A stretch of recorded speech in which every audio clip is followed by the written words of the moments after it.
Welcome back to the land of K's, P's, flops, frames, and HDRs. Welcome to PSVG's Game Tech.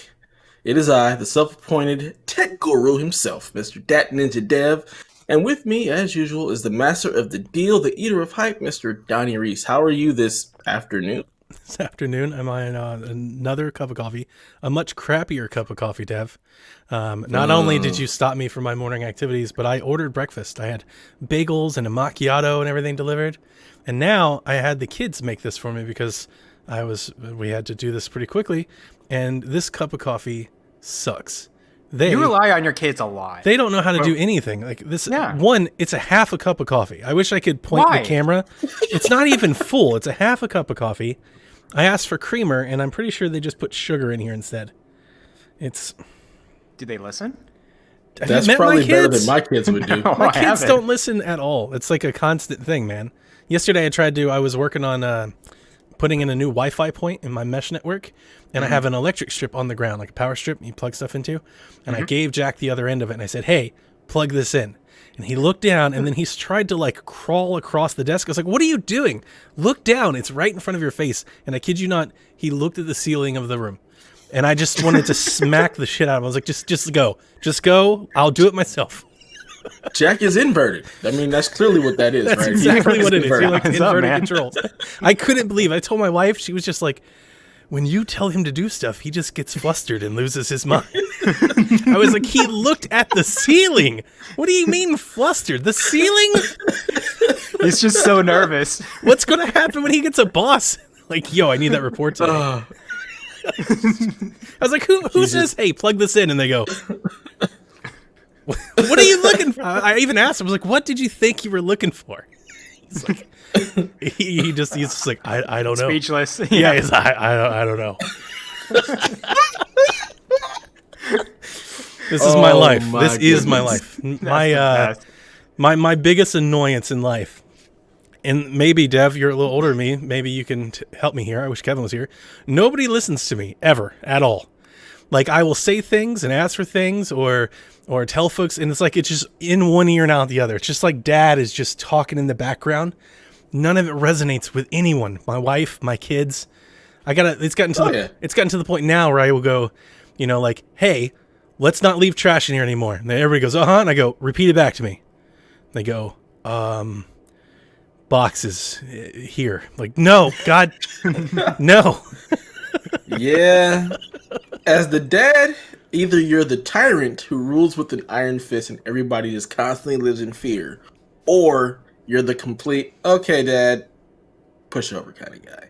So unless you give him that look, or you give him, like, you have the right tone, they're just going to be like, okay, Dad. My entire family lacks any common sense. All common sense. Well, that's because it ain't common. Hey, Dev, plug this in for me. Jesus. Start looking to the sky. You're in front of the plug, son. Oh, boy. Anyways, also joining us is the JRPG master, the old schooler, Mr. Bland Explosion. Garrett, how are you this afternoon? I'm doing better than yesterday. I felt like crap like yesterday. This whole week's been stressful, but I'm glad to be here. Talk about Game Tech. And yeah, Game Tech. Pretty much it. People are excited. That's good. We got new consoles, lots of things to talk about. Yeah, we finally got our console. So that just rolls right into what's due. Well, yeah. Hey, did you buy any new tech? It's like the first episode that it doesn't rely on me. You buy any tech, Dev? It's right there, Yeah, if you didn't see, it's blocking the sun through the window. Yes, it's literally a curtain. Did you see him try? He posted the most flattering photo he could possibly try and post of it. He like put it next to his PC and like kind of zoomed it out to make it not look big. And the fact I didn't do any of that. The fact that it was 75% of the PC still made it look big. To me, it's much smaller than I thought it was going to be. The way these pictures look, I thought it was going to be the most ginormous, just obelisk. But no, it's also what she said. It works.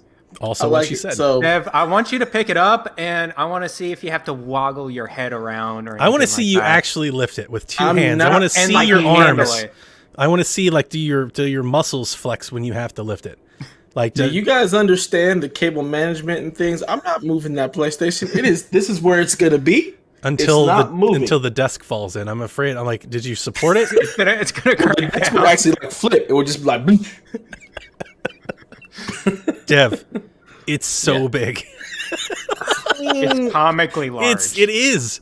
Colin Moriarty is like, guys, this is hideous. Colin is a jerk, so that's fine. So now you're gonna disown him too. He's out. He's out of the PlayStation family. Colin, but Colin's always been a jerk, which is part of why I love Colin. Colin has never said hideous about a PlayStation console until now. Colin has no style. Okay, that's it. Look here, this is the future. Okay, this looks futuristic and sleek and wonderful. I love it. Wait, do you have one with the disc drive? I can't. Yes, I have the disc drive. Okay. Yeah. I have the disc drive because the other one is a myth. It doesn't exist. Are you going to pop? Are you going to? People who ordered those got ones with discs. Are you going to get new cover plates? If they ever sell any, yeah. Yeah. That'd be cool. RG Penny in the chat. What did he say? I can't say. Oh God, what did he say? I can't. Oh, I don't want to say it on our podcast. Oh no, Tiger Shark. Yeah, I like you got to think at the very least on Etsy or something they'll come out with some. I really do think with you know how like black is like a slimmer look. If the faceplates were black, I think it wouldn't look as big as it is. Yeah, I agree. It wouldn't stand out as much. Like black with red, but that's way too much to ask. It'd be cool if you could change the light.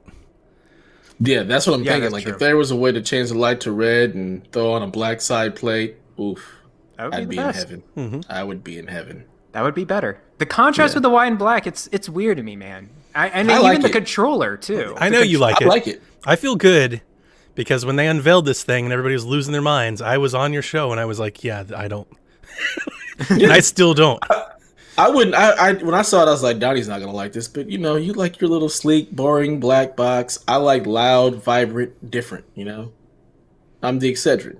It's new. It's yellow. It's different. Oh, unique. You see that's one word of saying it. You see it in people's entertainment center. Like it clashes with everything. Anything that's not white. If your entertainment center is espresso, if it's oak, if it's pine, like if it is anything that is just not a white cubby, it looks so out of place. Ridiculously out of place. That is the point. It's a conversation starter. See, here's the thing. Conversation starter. Yeah, you walk in, you go, what the hell is that? Here's the thing. Why did you buy this? Who don't understand how colors and being able to have offset colors and stuff work. That is what the PlayStation is. It's just you don't want to have everything the same color. It's fucking boring. When I got my Series X and I unpacked it and I put it over here next to my TV, my wife came downstairs to watch a movie and she was looking at it and I go, what do you think? And she goes, it's big. She goes, it's really big. And she's like, why is it so big?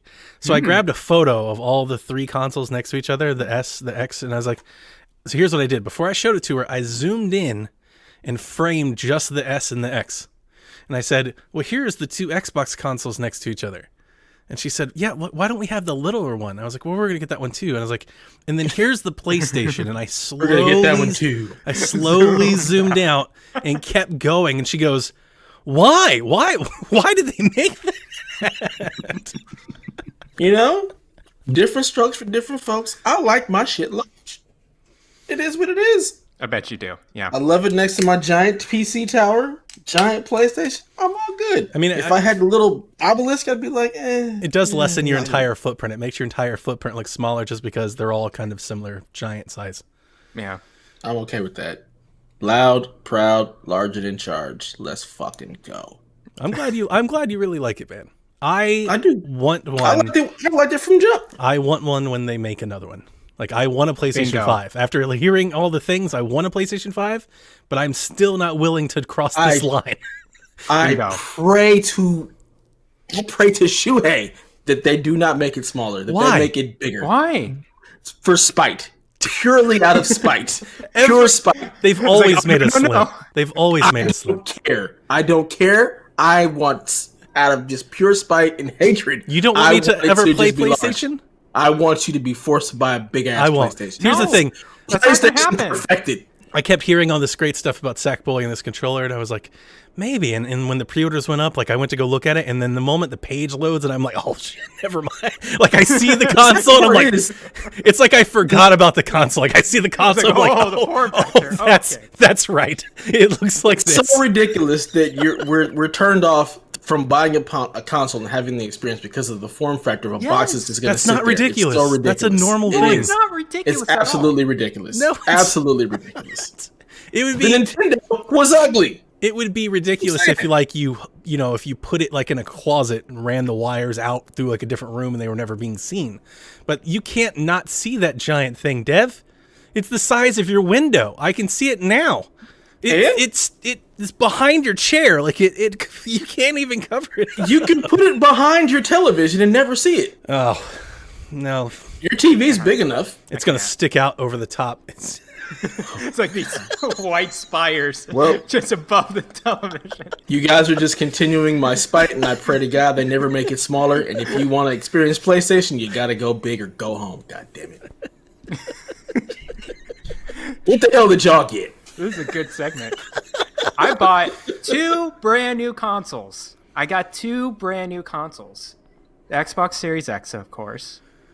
And then the Retroid. Yay! That thing is actually really cool. Is It it? is really cool. It is. I don't want okay? to hate on your thing. I'm a little I'm upset that it doesn't like run PSP and N64 and Dreamcast games better. You're gonna have to tinker with it if you want to try these games out. It's an emulation machine, all right? Runs on Android, and what my primary focus, as I said on Shaq, is Game Boy Advance, Game Boy Color, SNES, PS1 maybe. But all of that stuff PSP. just screams 3DS to me. You just do that on a console you already have. Look at the pixel density on the 3DS. No. And I can get this for free. You can customize the menus like crazy. This is the most game tech Nice. response ever. He's like, look at the Hell pixel yeah. density. Absolutely. It's bright, and I was playing Minish Cap this morning. I'm like, this is the best way to play Minish Cap. Okay. It's not going Nice. to be on an emulator on a 3DS or anything like that. It's just it's the right screen, it's the right pixel density, brightness. It's like that's probably the definitive way to play GBA games right now. Nice. That's good. So I was talking with Tiger Shark here last night on the Discords. He got the Retroid Pocket as well. So we're trying to plan out what we're going to do with this thing because there's so many ways to customize it. What they've done with this product is that they include a micro SD card in there, a 32 gig. And they packed it in with a lot of games, actually, like thousands of games. The stupid thing is, it's hidden. You can't really find it once you open it, like once you start it up. It starts up the Android software or whatever, and you can go to like different emulator applications. What you need to do is then download the Retroid Pocket bootloader, which it's super easy. You'll just find the app on the Android, so it's not bad. But then you have to download that, restart your device, and then you can go to that bootloader and you find all those ROMs. So what's our plan is probably deleting all that crap because it's just a bunch of junk. It's like giving you ROM lists in like, I don't know, like all the previous old retro games. And some of the ROMs are not really that like the best compatible to the emulators. It's like, okay, they just try to put a bunch of crap in there just for people who want to just instantly play the old games. But we're going to pack in like certified ROM lists online and go from there. See how it goes. Nice. But yeah, Sounds I'm like really... a show that you and him should do. Yeah. And also other types of features right? It's direct input to HDMI, so you could put it on a TV or a monitor. That's you cool. got it. So the one issue there is that this is a 4:3, I think, aspect ratio, right? Yeah. So it's gonna stretch on a monitor, possibly. So you're gonna have to change the picture settings on your monitor in order to like make sure it's okay. But other than that, you can connect a Bluetooth controller. You can connect your 8BitDo and play some retro games like that. Also in Android, and it's like exclusively Android stuff, you could do hotspot and wireless play on ROM. So you could like play like Pokemon. I've seen Donkey Kong Country where both of you can like play individual characters in there, which is interesting. There's so many different ways to play this like that. And also, so there's like, the little nub joystick thing, but on the right, it's a little slider, 3DS slider, which it's kind of weird, but like you barely play that. I was going right to say, stick. most games probably wouldn't use that. I mean, if it's retro stuff, right? Exactly. And then you got the trigger and the buttons right here. It feels double of them. Yeah, it feels very nice. Great battery life as well. The sound's not the best, but you do have an audio jack and USB-C charge. How much better would the Vita have been if they had just released one without the back touch and with actual triggers? I know, right? That would be the best. And it's insane that it just never happened. They rode with that back touch the entire way. It's so dumb. And the micro SD card support. Like they did proprietary memory cards. I'm like, you guys are dumb. Why are you guys doing this? But they gave up Vita after like a year in. So. I still think if they had just changed the triggers, I think a lot of more people would have jumped on even with the proprietary memory. I think don't do back touch triggers. It just that was awful. It was a terrible idea, and they just went with it, and they like revised it 3 or 4 times over, and they still kept it. It just they leaned hard into it. They're like, hey, this is what it is. You're just gonna have to like it. Like, that's that holdover from PS3 era Sony. Oh yeah, such a crazy. It came out with after PS3, and it had the link to PS3 and everything. And such a great machine. Yeah, remote play on PS4. Remote play, it's pretty good. Beautiful screen, right? Beautiful screen. I love the it. original I love OLED was amazing. Yeah, still have that one. It's fantastic. So yeah, that's I never got one. They were too damn expensive. I had like 5 of them. I have 2 of them. They're on eBay, Dev. They're on eBay. I know, but ready for you. If anything, if I were to get anything handheld, it would be the Retroid. I wouldn't get a Vita. I don't. Not now. Good. Noted. Yeah. No, but that Retroid is mighty nice. I want to play all my Super Nintendo on it. Yeah, you can. The Super Nintendo is like where it's like I've got plenty of things to play those. Yeah. Like I was interested in this when they were like N64, Dreamcast, PS. I was like, oh, that sounds awesome. Like if I could walk around with a Dreamcast in my pocket, but it can't. So one day we'll get there. One day I'll get the Retroid 4 or whatever. You just need an Android Pie and you can make that. No, happen. it's not as good. We're gonna have to tinker with it. See, that's the thing. I want a good emulation experience. He doesn't want to tinker. I've been pulling the damn controllers apart. What are you talking about? Yeah, you don't mind tinkering with the hardware a little bit, but I feel like when it comes to tinkering with software outside of work, you're like, I don't want to do that anymore. I don't want to do that, but the problem with emulation is it's all hack job. It's not good, right? It's not good software. Okay, so why don't you go write some? Because, I mean, you probably could. That's a lot of work. One of those nights, and then you just give it away for free. It's not like you can't make any money off of it. Who said you have to give it away for Every free? emulator is free. Look here, man, but your emulator is better. Yeah, they're still free. Dolphin's free. I can't write Dolphin. Go ahead and throw in a little. Even as great as Dolphin is, it's still a mess. Like it's just a mess. These folks writing these emulators, they need to write an OS that just does it for you. Like an actual system. I'll pay for that too. I would too. Like that's what's holding it back. It's like, hey, get in here and hack this folder and boot this. It's like, what? Who wants to do any of this? You know why they don't sell it? Kickstarter. Right? Yeah. The minute they sell it as products, Nintendo's gonna hunt them down hard. Yeah. That's why it's all free. It's all just it's for the love of the game, which I get it. I appreciate it. I'm glad it's there, but I never want to play that way. I've never had an emulation experience where I sat down and I go, this is as good as it used to be. It's never guys. that I just was on sleep mode. I'm on. That is a nice screen. Link to Look the at past. that screen. It's so bright. It's Yeah, That's a hot screen. that is a hot screen. I just quit the game. Dang it.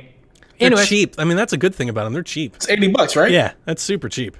Yep. That's a game. I spent more on Assassin's Creed. Definitely a game. I spent more on Assassin's Creed than that. Yeah, see if I move around for you a little bit. It's so bright. Yeah, It's real nice. so nice. Anyways. Yeah, that's real nice. That's lovely. That's lovely. What about you, Donnie? How many systems did you buy? I feel like you've probably bought like 17. I've got. You probably just bought one right now. I might. Don't threaten me. I got a Series X. I've got a Series S. I sold my PlayStation 4 Pro, and I bought a PlayStation 4 Slim last night. I'm very excited. Very excited to get my PlayStation back and hopefully play Sackboy. I did buy Sackboy too. I hope it sucks on PS4. Why? It's gonna be fine. It's gonna be great on PS4. I just really want Donnie to be forced to buy a PS5. That's really. There's nothing that will force me to buy that console. Wait until you play with that controller. Wait until you play with that controller. Oh my god! Here's this snobby PlayStation saying, you play the controller, but you get to blow into the microphone. I'm not blowing into a thing. They all made fun of Wii U for years. For years, they made fun of Wii U, and then shit. here they are. Here they are. They're like, "Oh, Donnie, it's a haptic feedback." But when Nintendo does it, they're like, "HD Rumble, lame." See, I even said the AC Rumble was awesome. I don't think they used the AC Rumble. They don't. Enough. I thought the AC Rumble they was used it with the one game, and they're like, nobody cares. They just abandoned it. The HD Rumble was absolutely incredible. It was cool. Like 1-2 switch was a cool. Yeah, you're right. Oh, this is incredible, and the PS5 takes that and kind of runs with it. Yeah. But anyway, continue with the 37 consoles you bought. So my PlayStation 4 Pro, I tried to play Miles Morales on it, and by the way, Miles Morales is really good. This might be one of the few reviews that I agree with Kevin. Kevin gave it a 10 out of 10, and I played like the first hour and a half, and I was like, yeah, I could see it. It might be a 10 out of 10 game, but I couldn't finish it, man. My PlayStation 4 Pro is just like, it's just howling in my living room. Jet engine ready to go. From the moment, from the title screen, I'm like, we're not even playing anything right now. I took it apart. I cleaned the fan. I did everything. Turned it back. Nothing. It's like they automatically have the fan set to max just on the game. I've never. I think part of it is just how old that system is. I don't know what it is about that particular PS4. I don't know why, but everybody knows that has that white one, super loud. Really? Yeah, it's like a first SKU iteration. Oh, I couldn't do it. I couldn't. I've told this a bunch, but like Melissa was on a conference call for work in the other room, and she asked me if I could turn it down. She's like, "Can you stop?" She's like, "We can't talk on our conference call because of this fan." It was insane. So anyway, I got a PS4 Slim. My Slim was never that loud ever. So and I can't imagine that it'll be loud or as loud because the fan can't be as big because it's a much smaller console. Right. So I'm excited for that. And then I got my X and my S, man. Got Jack playing on the S, got me playing on the X. I got all my hard drives, got my expansion drives, got all my controllers. I got all kinds of new stuff. I got it early. I've had it. Ben had it. Done did it. Next gen did it. You guys are just coming around. You would think that he was like, somebody special that got sent to Xbox. He just shows up at his door early, thought it was a box of tennis balls or something. Walmart was just like, he needs this. Send it to him. Influencer Donnie. Let's get it to him early. That's right. All right, but we're gonna get way more in depth with the consoles a little while later. Let's jump into some news. So we're gonna start with the console stuff and some of just the woes that we have seen because it's a new console launch. There's always some issues here and there with the jump. So PS5 seems to be some issues with Spider-Man Remastered and System Resume bricking consoles to the point where you put it in like a sleep mode or whatnot. That's what and Dev then you was try in. to bring it back. Dev was in sleep mode today. I was in hibernation. Wow. But yeah, you put it in a sleep, and if it's got Spider-Man Remastered running in the background, it causes some kind of error where it has to then rebuild the entire database for the system. So is that what happened to Justin? I don't know what Justin said yesterday. His system crashed, and he had to rebuild everything, and it came back on. Oh, I don't know if it was Spider-Man Remastered, but And then I did see there was a bug I don't remember what game it was from, but there was a bug that made people have to reformat their entire console. That's crazy. Yep. I've seen a couple of those. So that would suck. And there's been some where you've had to reformat it and it just doesn't work. Could you imagine you spend all day downloading all these games, you play them, and it's like, do it again. Breaking everything. And that would really piss me off. Yep. It would piss me the hell off. Yeah, it would make me really angry. Mm-hmm. And then there's also been some issues with like the data transfer from PS4, either just taking forever or completely breaking and having to also reformat the machine. Well, that was the one I saw from IGN, and they said that it's there's a bug where it gives you like that loading screen and it just never moves. Yeah.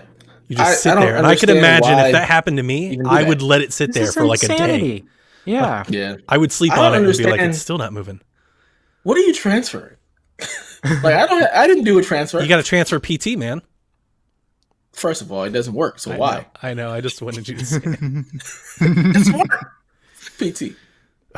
But you've got those issues, and then the one fun console is that people who ordered directly from PlayStation and ordered the digital edition, some of them have actually gotten the disc-based one. That's the not even like the wrong box, but the different console in the box. Like I thought they would package it like that shows you how specifically for disc. That shows you how many discless systems they made.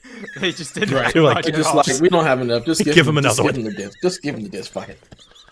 So that's been fun. $100 PS5 starting at $399. Yeah. They just wanted that marketing thing. That's all they wanted. They just wanted to be able to say that they had that number. But it's false. It's fake. It's untrue.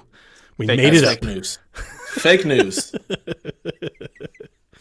So yeah, it's been some of those woes. The Series X, apparently Call of Duty has been fucking stuff up. Really? I ran into this yesterday. So Call of Duty, I don't know why, they refuse to support smart delivery, which makes no damn sense. None. On Xbox, it's so good that if you have a game that is enhanced, the moment you move it to the internal, it'll tell you, like, hey, do you want to upgrade? You're like, yeah, I do. And it'll patch the system. You don't have to go filing through the stores. Call of Duty has multiple listings on the store. You type in Call of Duty, the new one. I don't even know what it's called. I bought it. I don't even know what it's called. It's the Cold War, Modern Warfare, whatever. And the thing is, the icon has like Warzone all over it. So it says like Cold War Warzone. It doesn't even look like the new game. But yeah, anyway, there's the Xbox One version, and then there's the Series X version, and there are multiple versions on, because then there's the gold edition and the other thing, and so there's like 12 icons. Oh my goodness! If you install the Xbox One version, you're just running the back compat, and then if you install the new one, if you finally realize it, and you're like, this isn't right, and you install the new one. If you have both of them on your system, it crashes. It'll just turn the system off. So PlayStation's the way it works. Like I have Borderlands. I bought it for like $8 when it was on sale. Good. When you put the disc in, it tells you automatically that it's got a free upgrade. Do you want to upgrade? So you just click the upgrade button, and then it goes and gets the new version and begins to download that. So you don't even have to install it. Yeah, Borderlands 3 is the same on Xbox Series X as well. Okay. That's basically how every game on Series X works, except for Call of Duty. Call of Duty is the one. Call of Duty. It's Activision. It's too easy for them. What are they doing? I don't know. It's like, let's install everything and crash your system. Not only are we going to take up your entire hard drive, right? By more than 250 gigs, we're going to crash your system. We want your external hard drive too. All your data belong to us. Not only $70, it's $300. Now that said, the campaign apparently is really good. I haven't got to it yet, but apparently it's really good. And I did install the next gen version last night, and I loved, for the first time, jumping in and being able to piecemeal the game that I want. Base game was 35 gigs. Then I could grab the campaign. I could grab the texture pack. I could grab the ray tracing if I wanted. You can actually cut it. See, I thought they were just going to do different modes. Like when they first talked about it, I thought we'd have the campaign, then we'd have zombies, then we'd have multiplayer. No. Do you want high resolution textures? Do you want ray tracing? Do you not? You can customize and pick and choose, which I really, really appreciated. A dealer on the chat told me I could do that with Watch Dogs this week. I didn't know that because I was playing Watch Dogs when I installed the enhancement. It just comes with ray tracing and it's everywhere. There's ray tracing all over this freaking game. It's shiny. It's slathered in slime. It's just so reflective. It's so reflective. It's so I would love to got in there. I would love to like uninstall it, to be quite honest with you. I think it's not that I don't like it. I do like it. For the first time, I feel like water has depth. Like I can see through the water, right? It's not just like a like a texture on something. It's actually, it looks like physics. So I liked it when I first got into Watch Dogs. I was like, ooh, this is ray tracing. This is cool. Then I started driving around playing the game, and I was like, okay, you went overboard. This is too much ray tracing, which I know sounds like a dumb thing to say, but like when you see it, it's unbelievably too much. You're like, where is all of this water coming from? If they can. Because there's different like ranges of ray tracing, so I wonder if it's just stuck on high, and if they'll ever patch it to where you can actually turn some of that stuff down. Because it's like you drive through the street, and the street has like 50 puddles on it, and I am not exaggerating. Like, there are puddles everywhere, and then the sidewalks have puddles, and then the cars, like reflect off the doors and off the windows, and then all reflects off the windows of the building. It's a lot. It really and I think it's just because it's so new. You're seeing it for the first time, so your eyes are going to be drawing. Like, it may take some just time acclimating, getting used to it. But like, it's all over the picture. You know what I'm trying to say? Like, that's from not real life, though. From top to bottom, it's everywhere. It's like, again, it's a fixed reflections. I hope later on they figure out that different surfaces have different reflections, like properties, like certain type of materials.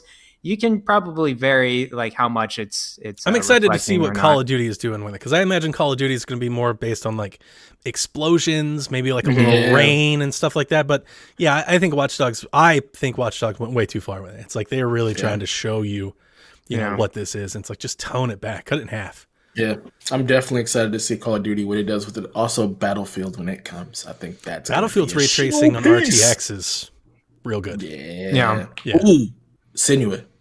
Oh, yeah. Dude, Hellblade is going to be fucking awesome. Yeah, bro. Hellblade is going to be so good. I get excited just thinking about how gorgeous Hellblade is. I just transferred that, I think. Yeah. Ooh, great game. Yeah, I have that one on my PS5 as well. I have it on the external. Internal. There's no PS4 stuff going on the internal. Fuck that. How's the external stuff running? Is it running better, or is it just running the same? Bro. I put it in Ghost of Tsushima, and it's like a whole different game. Off the external or the internal? Off the external. Well, that's good. So it boots right up, super fast, and just like Ghost was already. Okay, hang on a second. I got questions. How is it better? Like, they can't patch it. They haven't patched it, right? They haven't patched it. Right. So how is it better? It's just unlocked frame rate, so it runs at a solid. So then 60. why doesn't Warzone do it? It's like Warzone was like 120 Warzone on Xbox Series X, and they said we can't do 120 on PlayStation 5 because it's the backwards compatible version of the game. They'd have to release a new version of the game. That came out this month. That's a weird. That is really weird. Warzone on Xbox Series X runs at 120 frames, and it's backwards compatible on PS4, so it runs on PS5, so it runs like it does on PS4, like exactly the same. That's really weird. I don't have an answer for it yet because Ghost of Tsushima, there was no patch. It just runs at 60. Because my impression is they're not patching any. There's no patches for backwards compatible stuff. No, there's patches. So, like for example, Days Gone got a patch. They got a patch so it's enhanced. To actually, it's enhanced. It's enhanced for PS5. So then what the hell, Activision? They just want your money. They don't care about. But they have the marketing deal with PlayStation. I imagine there'll be something eventually that does, but I don't know at this point. But that's weird. Yeah, so that one, Days Gone has a patch. Destiny 2 is getting a patch in December. I don't think God of War. I don't know if it did get a patch, but it also runs at 60 frames as well. But that's so good. Booting it up Ghost, I was like, this is like a whole different experience. Like, this actually makes me want to replay games because now it's like playing a completely different game. I will eat all the crow because now I'm just like, compatibility matters. Because getting like the remastered versions of games when they were coming out remastered, I'm just like, but it's a little shinier. But playing them with 60 frames, it's so much better. Dev, are you saying you like old games? Dev, this is now? Xbox Life. We've been doing this for years. It's not even a new thing. When the One X came out, all of our backwards compatible games were better. Just automatically, they were just better. Yeah. All of them. They weren't running that 60 Some of them were. That's not true at all. A lot of them were at 60. But those are also really old games. I'm talking about PS4 stuff. Yeah, I so, know. I mean, like, I'm not gonna go back and play everything. I'll replay God of War. Well, like, you can't go back and play really old stuff. You don't have the option. Yeah, I wouldn't want to. Thank God. I wonder if they're gonna do something with PS Now, but we'll see. But anyways, we're gonna get into all of that later. That's the end of the show stuff. That's the topic of the week. We're gonna go back to Xbox Series X and its issues. So, what have either of you had the? Yeah, have either of you had the loud? Let's get back on brand. Disk drives? I don't. I've seen it and I believe it. That One X had the same thing. I'm sure PlayStation's doing the same thing. That's just disk drives. When you make 5 million something with a disk drive, you're gonna have a few disk drives in your place. That's just when I installed Yakuza, it was loud. I need to try it with different discs to see how it is off of installing discs. But I've watched after that, two Blu-rays. it was perfectly fine. I've watched 2 Blu-rays. I've played Rock Band and I've played GTA 5. Those are my disc stuff, and I've had no issues. Yeah, cool. And then lastly, some idiots were blowing vape smoke into the Xbox. See, here's the thing. I don't even hate the idiots that were doing it. I hate the idiots that ran with it. The idiots that ran with it. I'm just like, guys, you've got to be kidding me. Like, when I woke up and saw that story, I was like, it's obviously fake. Look at it. Look at the speed at which smoke is coming out of the console. The fan doesn't spin that fast. If the console was on fire, this fan wouldn't be spinning. Plus, I'm pretty sure the smoke would be a little darker. It'd be like blackish. I love that. I love that people were going like that detailed. I'm like, guys, if it was on fire, it wouldn't work. Right. It's working on fire. I was like, that's very impressive engineering. It is literally running while it's on fire. Like, you're one cable away, you're one cable disconnection from that fan never working again. Like, I thought, I was stunned that people were like, yeah, Xboxes explode. It's like, oh my God. Just dumb. And the fact that so many people took that and ran with it. It just shows how many people, honestly, it shows how many people want something to be wrong with something. There's a lot of people that either want the controversy for a lot of different reasons. They could just be PlayStation diehards. They could just be clickbaity, news sites and things like that. Like, all the news sites ran with it. IGN ran with it. It's just the weirdest thing. Like, do you not even fact check? Nothing. You don't even try. You're like, yeah, they light on fire. Not even a little bit. Yeah, I had to debunk that with a bunch of my friends who were posting like, "Look, Xboxes are on fire," and they float a ping pong ball. I'm like, no, guys, it doesn't do that at all. Like, no, it looked like vape smoke, and it doesn't do the ping pong. It looked like a magic trick. Yeah, like, I was watching. It looks like a magician, and here's a rabbit. And I love how people had to make a video where they're vaping into their consoles. It's like, guys, see, it doesn't work. And I'm like, why are you vaping into your consoles? Why did you buy it if you wanted to do that? Let me ask you this. Do you think it could hurt it? I think it could. Well, probably not, right? Because if you blow directly into if you blow directly into it, like vaping, that's moisture. Yeah. That'll get attached to your electronics. It's probably not the best thing in the world. And I'm not saying it's like short prolonged use, but like just doing it probably not going to hurt it. Nah, not right away, but it indirectly too. Yeah. Have you seen the inside of a computer that belongs to a smoker? No. Oh my God, it's gross. Really? It is so gross. Oh yeah. So normally you open up a machine and you'd expect like just white dust, right? No. If it's somebody who smokes one, as soon as you pop that cover off, you're getting hit with the smell of smoke, and it's all this nasty brown stuff that's accumulated all over it. So yeah, it's not just like regular clean smoke. No, a smoker's computer it's just gross. It looks like their lungs. Gross. Pretty much. Don't smoke. Pretty much. Don't smoke. Don't vape. Don't smoke cigarettes. It's all bad. It's all bad. It hurts my throat. I'm not gonna tell you don't smoke. There you go. Don't smoke cigarettes. Don't smoke cigarettes. Go with that. Don't smoke cigarettes and don't vape. Smoke better things than that. Yes, yes. It's legal in several states. I smell it all the time downstairs. We did that one episode like 4 years ago where we were doing something and Kevin was like, listen to your kids, don't do drugs. I was like, whoa, don't say that. He was like, Donnie, it's a family-friendly show. I was like, hey, I just come on. Funny.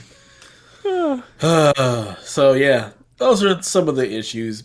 nothing terribly bad except for crashing the systems, but it seems like there'll be patches for that. But I mean, you gotta expect it. Tweet. I can't believe we have to say this. Please don't blow vape into the Xbox. Peak 2020. It's like, is this an official Xbox account? Yep, that's the official. You know, the engineer was sitting there like looking at these videos going, oh, what the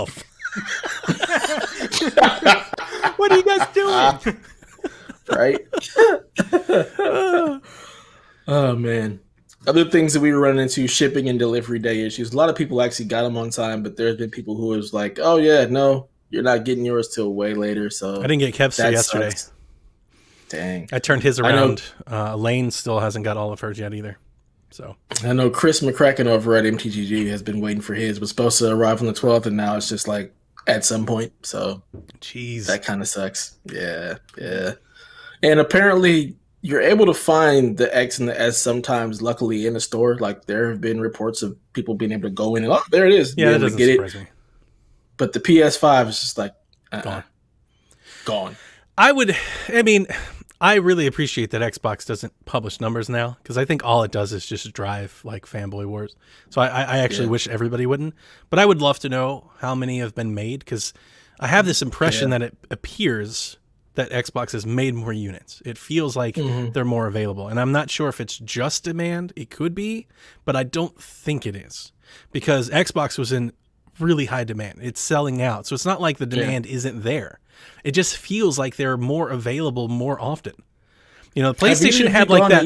PlayStation had like that one day, and then they were gone. And then launch day, they were up 30 minutes after midnight, and then they were gone. You know, it's like, and that's it. They're just gone. But I've seen Xboxes come in and all day. I've seen Xboxes come in and out of stock for days. Well, yeah, it's crazy. So you got to imagine they've made a ton more of them. Like, it just feels like they just made more. I agree. I agree. I just that's the point I was trying to make, and it's not like a good or a bad thing. It just feels like they have a little bit more stock here at the start. I wonder if that also has anything to do with the fact that it's manufactured here. It doesn't have to be shipped on boat. I wonder if it has anything to do with the fact. See, the part of me wants to postulate that maybe it has a lot to do with the fact that they're not doing a whole lot of new with it.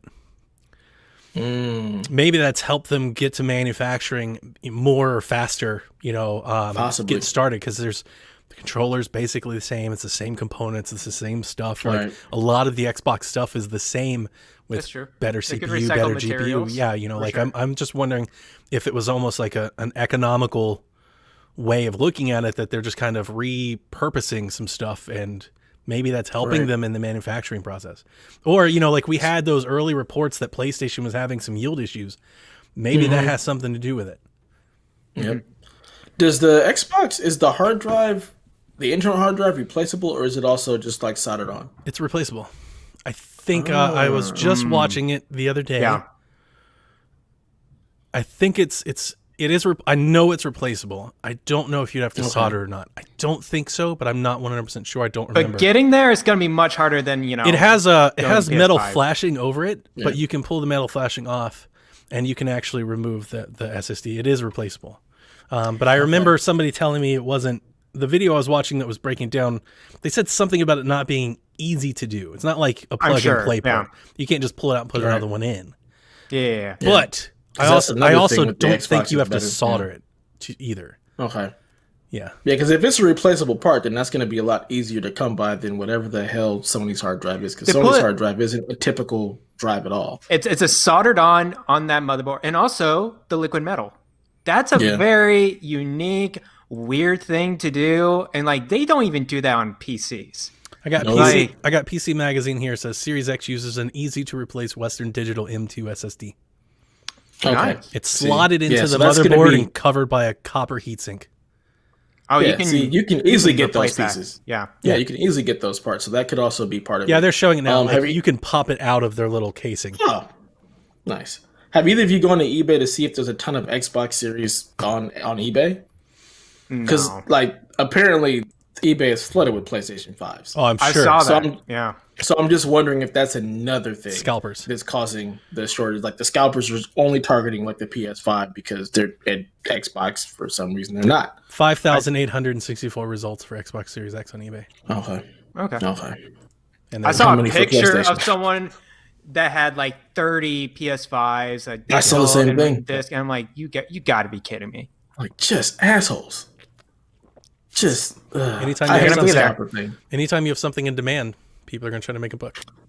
I really hate that. I really hate that that's the culture of all of the popular stuff. I mean, and it's not just consoles. It's consoles. It's shoes. It's clothes. I went to go buy my wife something from Rihanna's line, and it's just like sold out immediately. It's like Same with I flip Ivy stuff Park, all Beyonce the time. stuff. All the time I flip stuff, and I'm always shocked because I'm like, it can't be worth the effort.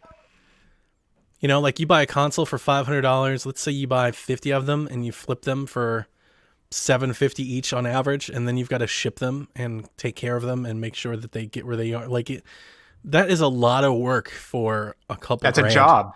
Yeah. But here's the thing: it's not a good paying job. It's No, not it's not. like you're gonna make a living off of that. Like that's a lot of work for a couple grand. For consoles, no. But for the clothing stuff, absolutely.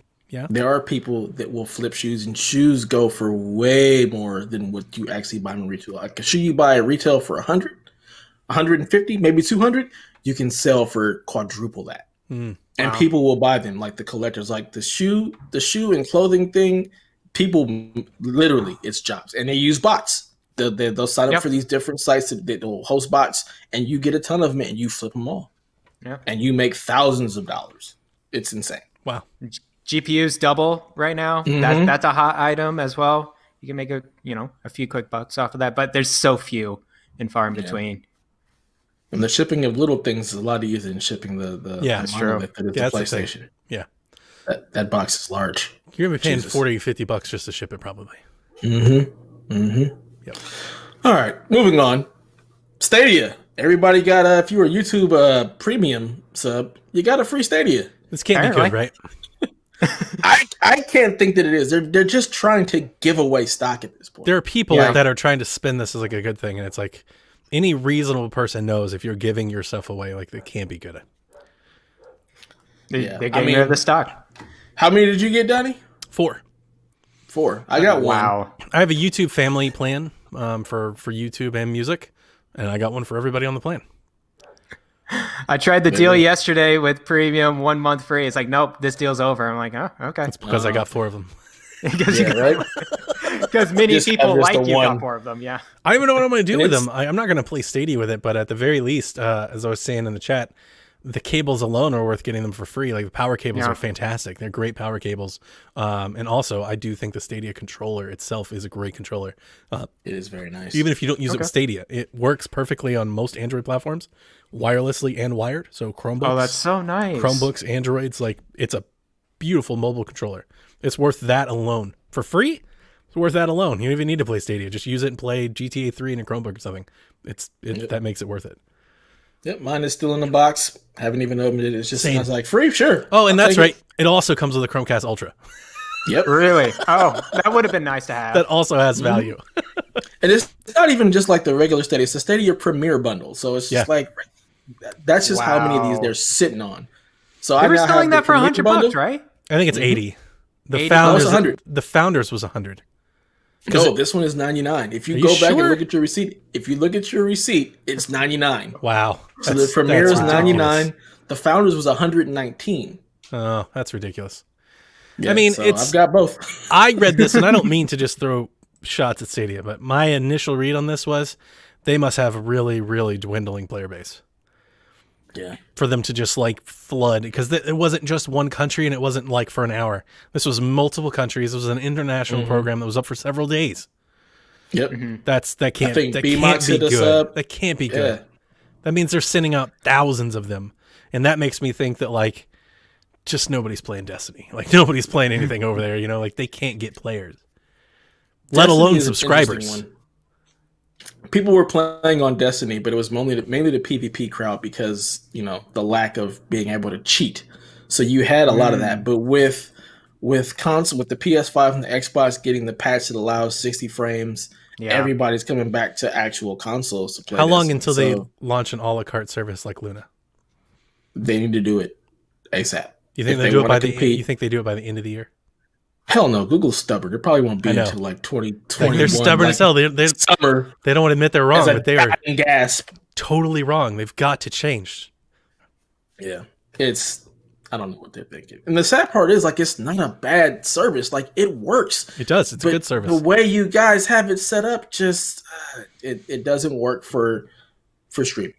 I love the idea of them doing like an Android TV console, like the Shield or something, where you could play certain mobile games that you could download to the console and then stream other things, and then they sell that with Stadia and a controller in the box together, like a console for like $199. I think that'd be a really, really compelling offer for a lot of people. But you're right, they're stubborn, and I don't know what, like, it's so funny that Luna already feels like it has more juice and they haven't even got started. And they already feel like they have more juice than Stadia. I definitely want to try out Luna. Every time I try to play Stadia, it's just something off with the stream. Yeah. On PC, yes. And it's Ethernet connected. Maybe it's just where I live or whatever. Might be the controller. No, I'm keyboard and mouse with Destiny 2. And it just feels weird. It looks off grainy a little bit. Yeah, it does kind of have that it's got kind of grainy is a good way of putting it. I was going to say, like, it's got like that almost like a VR, like screen door kind of effect. It's like a little haze that it kind of sits over every picture. Have you gone into the settings and turned off the film grain? The what? The film grain. There's a film grain. Really? Yes. In the settings? Yes. Okay. Yes. In certain games, obviously. Destiny has that. It has the film grain setting. Yeah. You gotta turn that crap off. But turn that off, turn off that motion blur nonsense. I do think Stadia does kind of have a kind of like a haze filter kind of over every game. Like there is, it's not a sharp, like if you were comparing it next to a console, you'll notice a difference in clarity. It'll just be a little bit more clear over here. I noticed that, like, you remember Red Dead? Red Dead seemed like it had like a very faint white, transparent filter over top of Red Dead 2. Kind of, yeah. On Stadia versus other consoles. Like, I think that's just kind of their upscaling, like their reconstruction stuff to try and make the latency on. I think that's what they're doing. I was also playing the demo for, was it Phoenix Rising, the Ubisoft game? Yeah, I played it too. The first time around, it was just terrible connection for me, and I wasn't sure why. I had the same thing actually. The day that it came out, I was having all kinds of like artifacting and issues I'd never had with Stadia, and then the next day I jumped back in, and it was good. Okay, I tried a different browser and it was fine. It was like, okay, do the Chrome browser. So here's the problem. I don't want to say the problem with Stadia because it's got many. But the problem with streaming is that you can't have that experience. You can't have the experience. A gamer is never going to like this experience where one day it's okay and the next day it's not. They'll be like, I'll just buy the damn console then. Like you're losing people every time you do that. Yeah. 100%. 100%. I got my free mobile controller. Good. There it is. When Stadia dies, I'll still have my free Chromebook controllers. Oh, you got to get one of these controllers. I might send you one, Garrett. Like, they're great. It is definitely, it is a great controller. Yep. Donnie's got plenty, that's for sure. If I could use it on my consoles, I might. Like, it's a great controller. It's really good. Nice. Donnie's got a Scrooge McDuck bin full of controllers, I promise you. It's ridiculous. So my controller broke on my Series X. My thumb cap. My thumb cap snapped when I was playing Valhalla. And you have to use the right stick often to screen, and you have to press and hold to do the scanning. And it just snapped. So it was a little rough. I had to call Xbox. They were hard to get a hold of that first couple of days. I can imagine. I had an appointment scheduled. They canceled on it. I got a phone call. They're like, we can't make it. Canceled. It's like, you've got to be kidding me. I tried the chat. Not even rescheduled, just canceled. I tried the self-help. They weren't accepting anything on the forums. All the forums are offline and out of service. And I was honestly just going to do it myself. I was just going to buy another controller. I was like, I'll get with them like a week or two when things die down. They called me the next day though, and they're like, hey, we know we canceled on you yesterday. We're sorry. Like, what's going on? And I told them, and I directed them to where I had submitted pictures and videos on Twitter and stuff. And they're like, yeah, we're going to send you another one. It's here today. Great. They turned it around like super fast. They're like, yeah, you get another one. The cool thing about it was they were like, you can keep the old one. Don't send it back. There it is. Now you got two controllers, two next-gen controllers. Ooh. So I started looking around on the YouTube and looking at people tear them down. And the thumbstick is real easy to replace on the Xbox. Yep. It has a controller, like a modular thing, and then the thumbstick just sits on top of that. You just got to unscrew it and get there. The only reason I didn't do it and just fix it myself, when you tear off the sticker to get to the screws, you void the warranty. And I Yeah. didn't want to void the warranty on the controller because I just bought it. It's a brand new controller.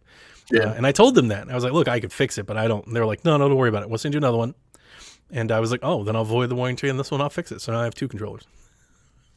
Great. Lovely. Yeah. Awesome. Yeah, so you got 3 because you got one with the S too. Yep. And You got I that bought the blue one. controller. Oh, I have that blue 4 Series Xbox controllers. already. Oh, He's pressing the hell out of that share button, but he's not though. That's the funny part. You keep taking pictures with your phone. I'm not gonna apologize for that. I understand that you I want to have- be able to get the HDR from the camera. Yep. And I have I a get real that. legit reasons for doing it. I get that, but sometimes you just gotta. I do stare at the both. screenshot. I've done both. I've taken several screenshots. I've taken like 60 screenshots. I've shared them out. I've only But seen the one with your camera. But people only care about the ones that I take with my camera, and they yell at me about it. And I'm like, well, get lost. I don't know. Hit unfollow. I don't know what to tell you. you get legitimately angry. I'm just like, guys, it's just pictures. It's just I think pictures, right? It's everybody like just likes because here's the thing: yelling at Donnie on That's what it is. Xbox, you hit the screenshot button, and then it goes to your phone. And let's say you want to share more than one screenshot, and then you have to download every screenshot individually. You can't just tap them all at once. It's like, guess what? I'll just take it with my phone then. It's like snap, share. That's so weird. It's faster. Yeah, like you can't multi-select all of them and tweet them all at the same time. It's like on I haven't Switch, tried sharing from PlayStation. On but Switch, PS4 you could. I can take 100 screenshots and then I can actually go in and I want to share all 4 of these screenshots to a tweet at once. Can't do that on Xbox. What the hell? So like it's also faster for me to take a picture with my phone, and most of the time my phone will look better. You can do 4K and HDR screenshots on Xbox, but I'm seeing hit and miss already. I think they're still working on that. So it's just faster and easier to do it with my phone, and a lot of times my phone looks better. And then I think this is the part that people disagree with. I find value in seeing the picture on the screen of the TV, like with you seeing the TV and the wall and everything. I think it enhances the picture. You're seeing more of the picture. I think it's more impressive, if you will, than just a screenshot of the game. Because it's almost like it makes it pop more, in my opinion, because you're seeing it like in a real space. Like this is what it looks like in my living room. Like you see my living room versus here's a screenshot of the game. That looks like everything you've ever seen.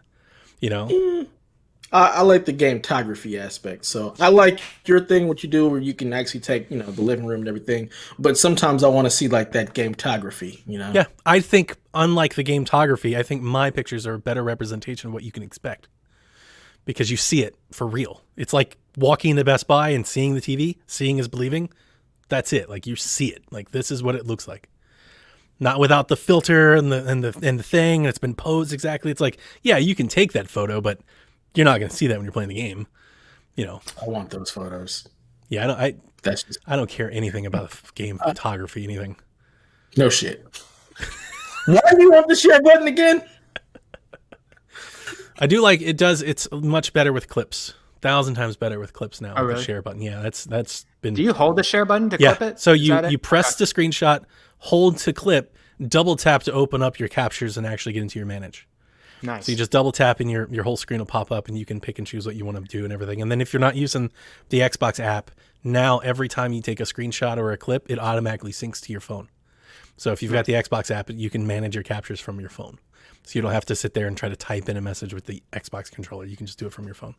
Nice. I've been screenshotting some Yakuza, so hopefully I can try to share. But I can't all at once, apparently. Mm-hmm. So You'll have to download them individually and then set up a tweet where you add them all. okay. It's just an extra step Sounds good. that's slower than taking a picture with your phone. I am not taking a picture with my current TV right now. Yeah, that would defeat the purpose. I guess I should Danny's explain a making it little happen. bit about my TV issue that I've been having. Oh. Yeah, last night. I mean, it's been a while, so it's not like this is like the first time it came around. Been a while. So when I turn HDR on my Series X, my TV likes to flicker. It's the TCL 55. So it's a 2017 model. It's The 4 not. series, I think it's a 4 series. I'll have to check, or a 5 series. not 2017. Okay. Okay, whatever. It flickers, and then at one point it was just static.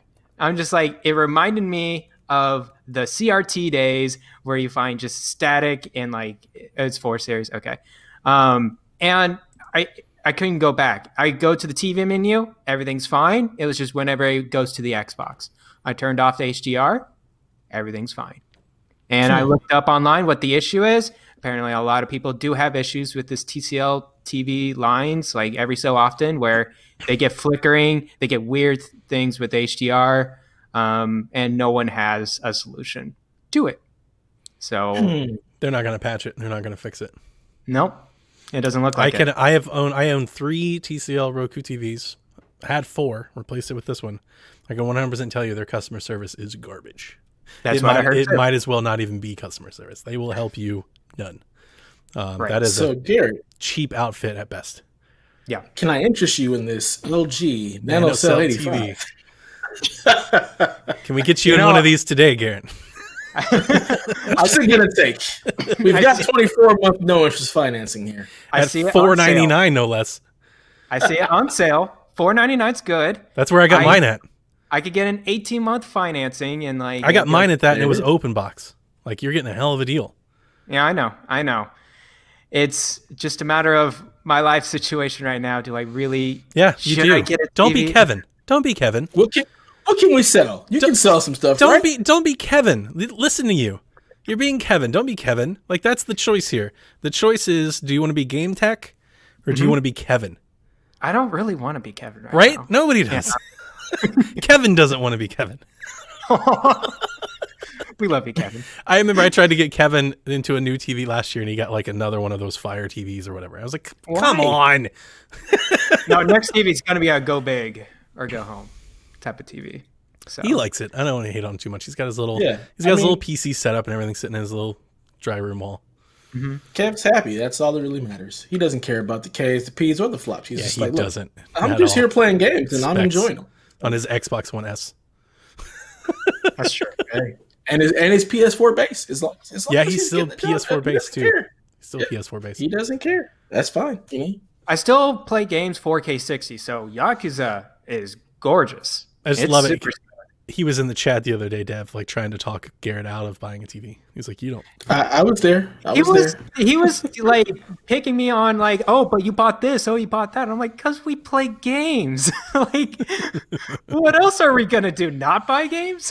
Anyways, I think you should get the TV. You can get no interest. I do. 18 months payments. Yeah. How easy is that? Are you serious? Easy. Let's see here. $530 with taxes and insurance divided by 18 with no interest is $30 a month. Hold on, I'm gonna look it up right now on Best Buy because it actually shows you. That's like 2 lunches. Just eat a sandwich for lunch 2 days a week. Eat ramen. It's not even 2 days a week. It's 2 days a month. Like, I don't know where you guys are getting lunch, but like if you get lunch at Wendy's or whatever, it's it's $10-$12 a meal. I got good rewards off of that Series X purchase. See, and you can even tack it down even more. Yeah. I'll think about it, guys. I'll think about it. It's worth it. You want me to send By the end of the show, I want to hear that you bought now. You want me to send you more pictures of the TV? No, you're good. $27.78 a month. That's what it is. $27.78 a month with no interest. No interest. How much rewards points do you have? I have. Well, it's $45, dude. So you're gonna get that takes down the tax. You're getting to $430. Before I'm saying this before tax. Wow. Yeah. So, let's see. Do it. We'll see. Sell your PS4 Pro. You don't need it. No. You don't need it. For what? What do you need it for? I'm playing God of War on it. To hell with that. And it's so gorgeous. Donnie.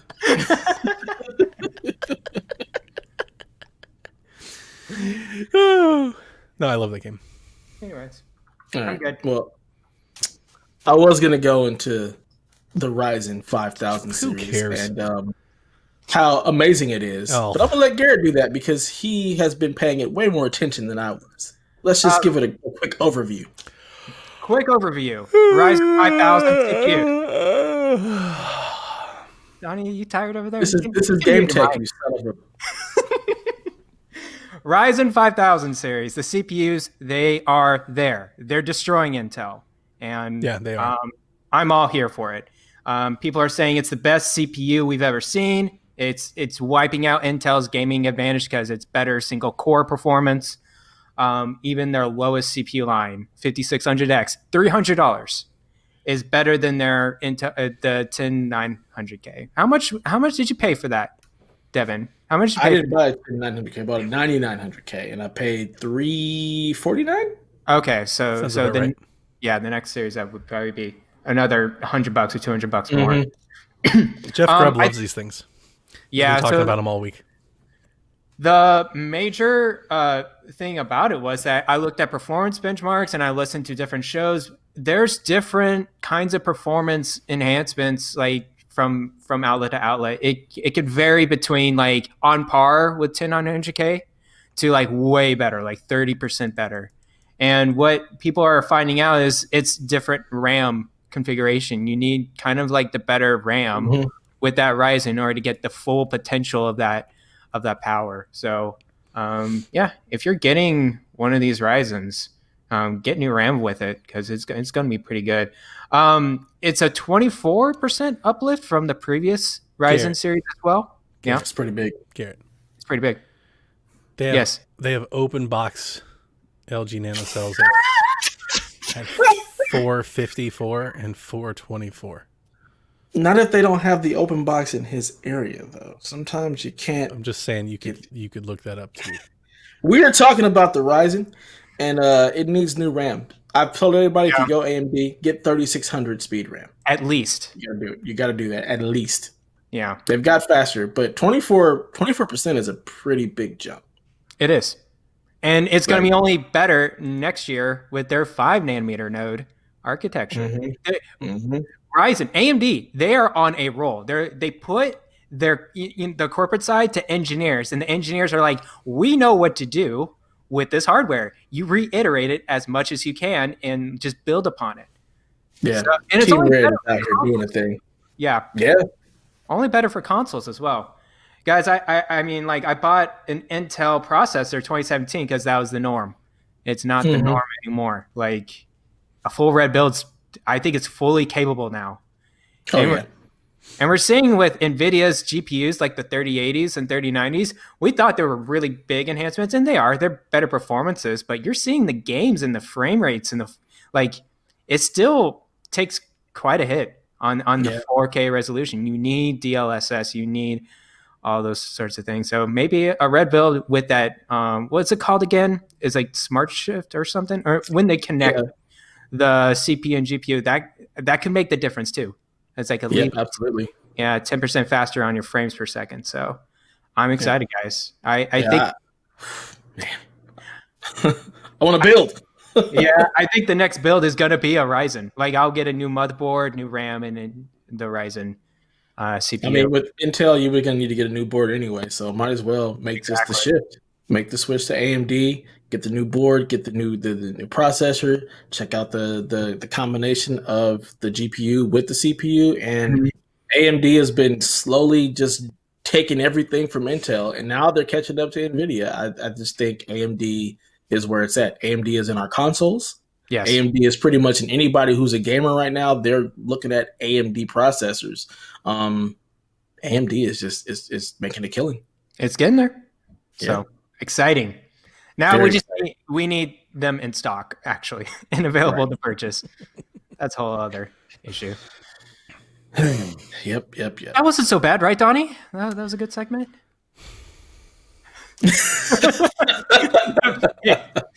Donnie's like, does the power button work on my computer? It turns on. Okay, we're good. I'm just letting you know your Series X is running on an AMD processor, so you can. It's great, and I didn't have to know any of this for it to work. I just bought it, turned it on. It's great. It's fantastic.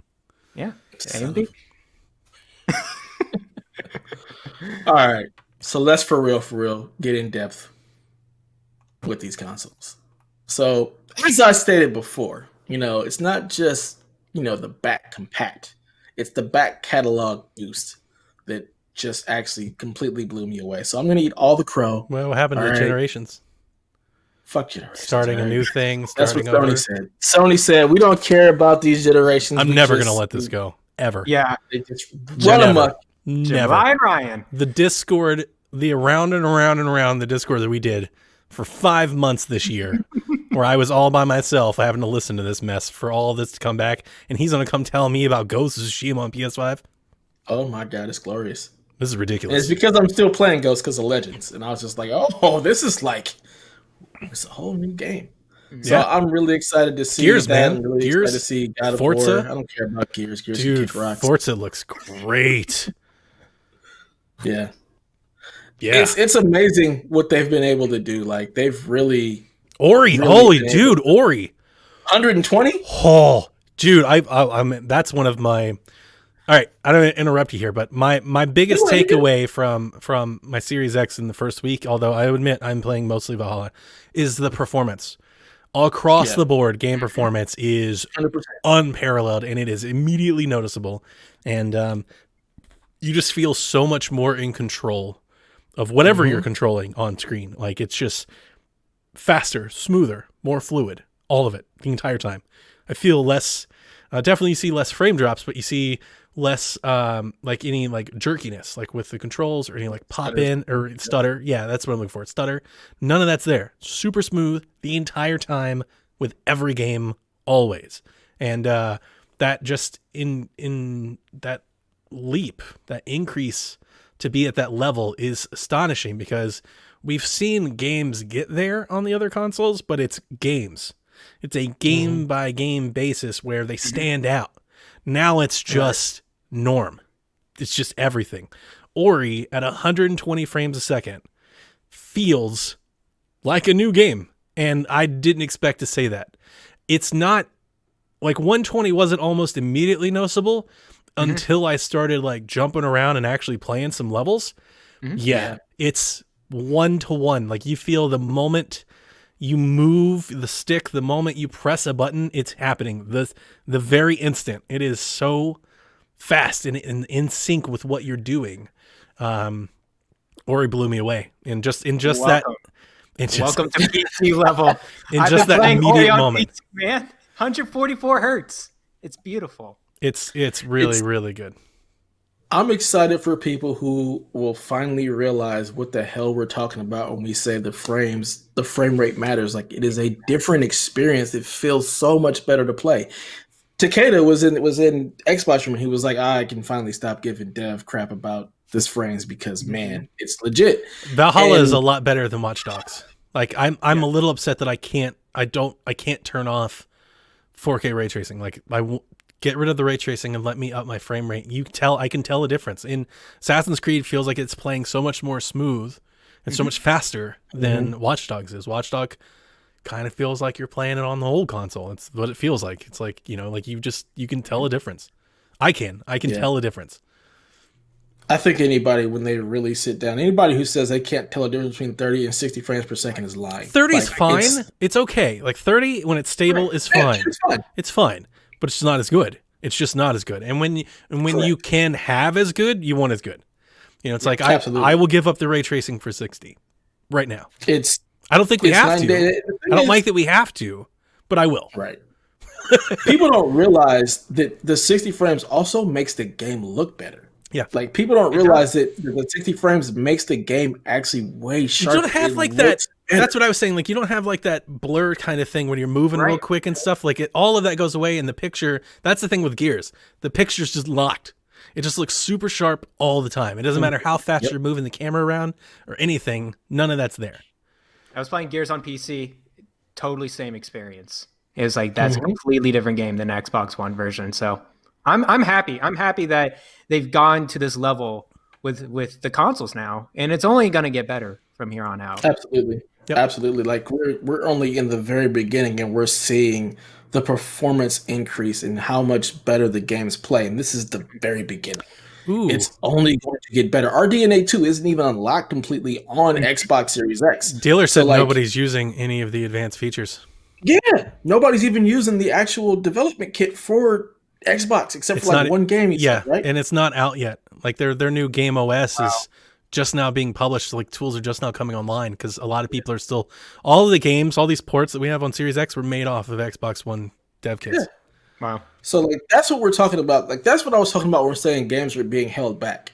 Like that's what I meant. Not that like we were going to not be able to have good games. It's just that we're still developing for both. And once you have the full development kit and you're able to play like the game as it was made for these new consoles, that is when you're just going to sit there. Yeah, but all of these games were made for both. That's why I always thought that it wasn't going to hold them back because these games were made for both anyway. It's not like 5 years from now they're going to make a game for both. Right? That's the thing. Like once they get this gen out of the way, they'll start speccing for the next gen and the old gen just won't have the games. That's no different than anything else we've ever had before, really. It's just you don't have to rebuy it.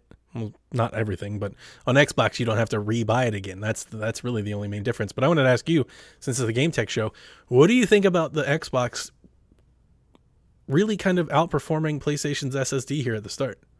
Almost every comparisons are either really close, and it's not like a big deal, right? Because it's negligible at best. We're talking a few seconds on either side, but considering the amount of time that we've spent combing over the specs of these consoles and considering the part itself appears on paper to be a much better drive, much better, like twice better, much better. And we kept talking about what that would mean. I was a little shocked. And I didn't even believe it when Sean came on the show 2 weeks ago and didn't even believe him when he said it. He's like, oh, it's faster. I'm like, no way. It can't be. It is. It's not just back and back games, new games. You see it in Devil May Cry. Like it's just loading better on faster. And apparently, according to Dealer, that's without them taking advantage of velocity. Like I am shocked. I don't know if that's a dev thing. They're just not taking advantage of the PS5. Like I don't get it. I think it's a combination of a dev thing, not knowing how to take advantage of it yet. Because you gotta remember, it's not even like these drives exist in the PC space, but nobody's using them yet. So I think it's still. But this drive is just faster, like by itself. You'd imagine if you had two drives and one was twice as fast, it should load twice as fast. You would think so, but look at, for example, I can just point to PC. There are certain games that still just don't load that much faster than they do on consoles because they're just not made to take advantage of that speed. Like you have to actually code the game to be able to take advantage of that speed. It's not just like press go. Like there are concessions and things you have to do to actually take advantage of that speed boost. That's why for example, Destiny is a good example. There's certain stuff that they've done on PC to start to be able to jump with the next gen consoles to take advantage of that speed increase. That's why they say like with these hard drives up to the speed. It's not normally right. Like going to that speed all the time. It's just it also depends on the way the games are loading, as Steph said. So I was impressed. Yeah. I mean, I've been really impressed with I've been impressed with Series X without quick resume. Like even when quick resume isn't running, I'm still getting into games much faster. Just from cold boots. It's just a much faster, better experience. Guys, I've been playing Yakuza. They try to put a load screen and it's a joke. It's like literally it's like the guy and there's like a little and a synopsis down below. Yeah. It's like half a second. Same thing in Far Cry 5. I died in Far Cry 5 and like the screen comes up with like Faith and she has like a little sentence. You can't even read it. It's like, hey, bye. You're right back into the game. I've noticed that also like with Destiny. Like on PC, it used to take a while to see that screen, but they've done whatever they've done with this new version of Destiny where I don't even get the load screen anymore. Like you normally would have a load screen with like a little like a blurb on how to do something. But now that flashes in is gone because you're into the game so much faster. So they've done something on their end to take advantage of the speeds on everything. It's going to make playing Switch worse. Like I was playing Fuser this morning and I picked my track list and I had to wait to get in. I was like... So you realize I was giving you crap for that. So I'm like, you can play it on Switch, but why would you? We had fun, but it was a waiting process. Yeah. So I think we'll start to see some of the benefits of the hard drive further on down the line. I think once we start, maybe like we'll see something different with like Ratchet and Clank. I just don't know if there's going to be a lot that third party is going to do to really take advantage of that speed because now you're doing so much more. So it'll be interesting. We'll see. I guess we'll see what happens. My ultimate point is, do you think that maybe we either overbought it or some PlayStation fans maybe overselling it a bit? Possibly. I was expecting how much I was faster expecting can a you big get into difference. stuff? I was expecting a bigger difference. You know, we I talked wasn't. about. I think you were. I think if I went back No. and pulled some quotes from the show, You can go back and I pull. think I you said, were. yeah, it'll be faster. You said it's going to be like a lightning speed difference. That's I was because that's like, what they I were don't saying. That's what know. they've all been. That's what all the blogs and everything said is just how revolutionary and how fast. It's twice as fast. It's so much faster than the Xbox, and it's like, but it's not. I wasn't expecting anything but it's at not. launch. I wasn't expecting them to do a whole lot more of it at launch. I feel like that's something that's going to take a while because like the M2 slot isn't even active. Like you can't even buy another drive to put in this thing yet. So I can't imagine devs being able to really take advantage of this while they're still also coding for freaking spinning disk drives. So I think it'll be a minute. So I think like you said, the velocity architecture isn't even happening on the X yet. So I think the speed difference, we're not going to see if there is anything to it for a while. Like I think that's next year after. But just the performance boost we get alone off these things has just been absolutely incredible. It's refreshing. It is so good. Weight off my shoulders. Yeah. Like, there's no loading screen. It's so funny. There's a lot of things said, a lot of reviews. I know Jason Schreier's review, I was listening to his podcast, he was just like, there's nothing really worth upgrading yet. I'm like, we don't look at gaming the same. Like this is night and day difference. People are like, it's more of what you had before, but a little bit better. It's like, it's not a little bit better. It's 1,000 times better. It's way better. And it was so funny because I really appreciated Jeff Grubb's review. About a month ago, he did his review of the Series X, and he was like, what he said he had like an antagonistic look at his old consoles. Like he was blaming them. He's like, I look at them with some disdain now, and like I get it. 100%. I'm so glad I moved my One X. It's like I don't never want to play that again. Are you like? I went to my Switch. I was like, oh my god. It's like one day. It's like going back into the dark ages. Yeah, you're just like, you get used to it fast, real fast. For anybody out there that still has consoles, like when you get your new console, play it for like 3 days, and then just go turn on your old console. And try it. You'll be like, "Oh, get rid of this." You're going to be irritated just waiting for it to start up. Like I think I want to play Dragon Quest XI-S on the Game Pass on Series X. Of course, yeah, you can start playing that today. Yeah, that's true. You should do that. So the one thing that we've noticed a lot in a lot of the reviews is just like how the PlayStation 5 controller is like the true groundbreaking like next gen thing. I know neither of you have actually had any time with the controller, with the PS5 controller, and the Xbox controller feels like a revision or a evolution of the Xbox controller.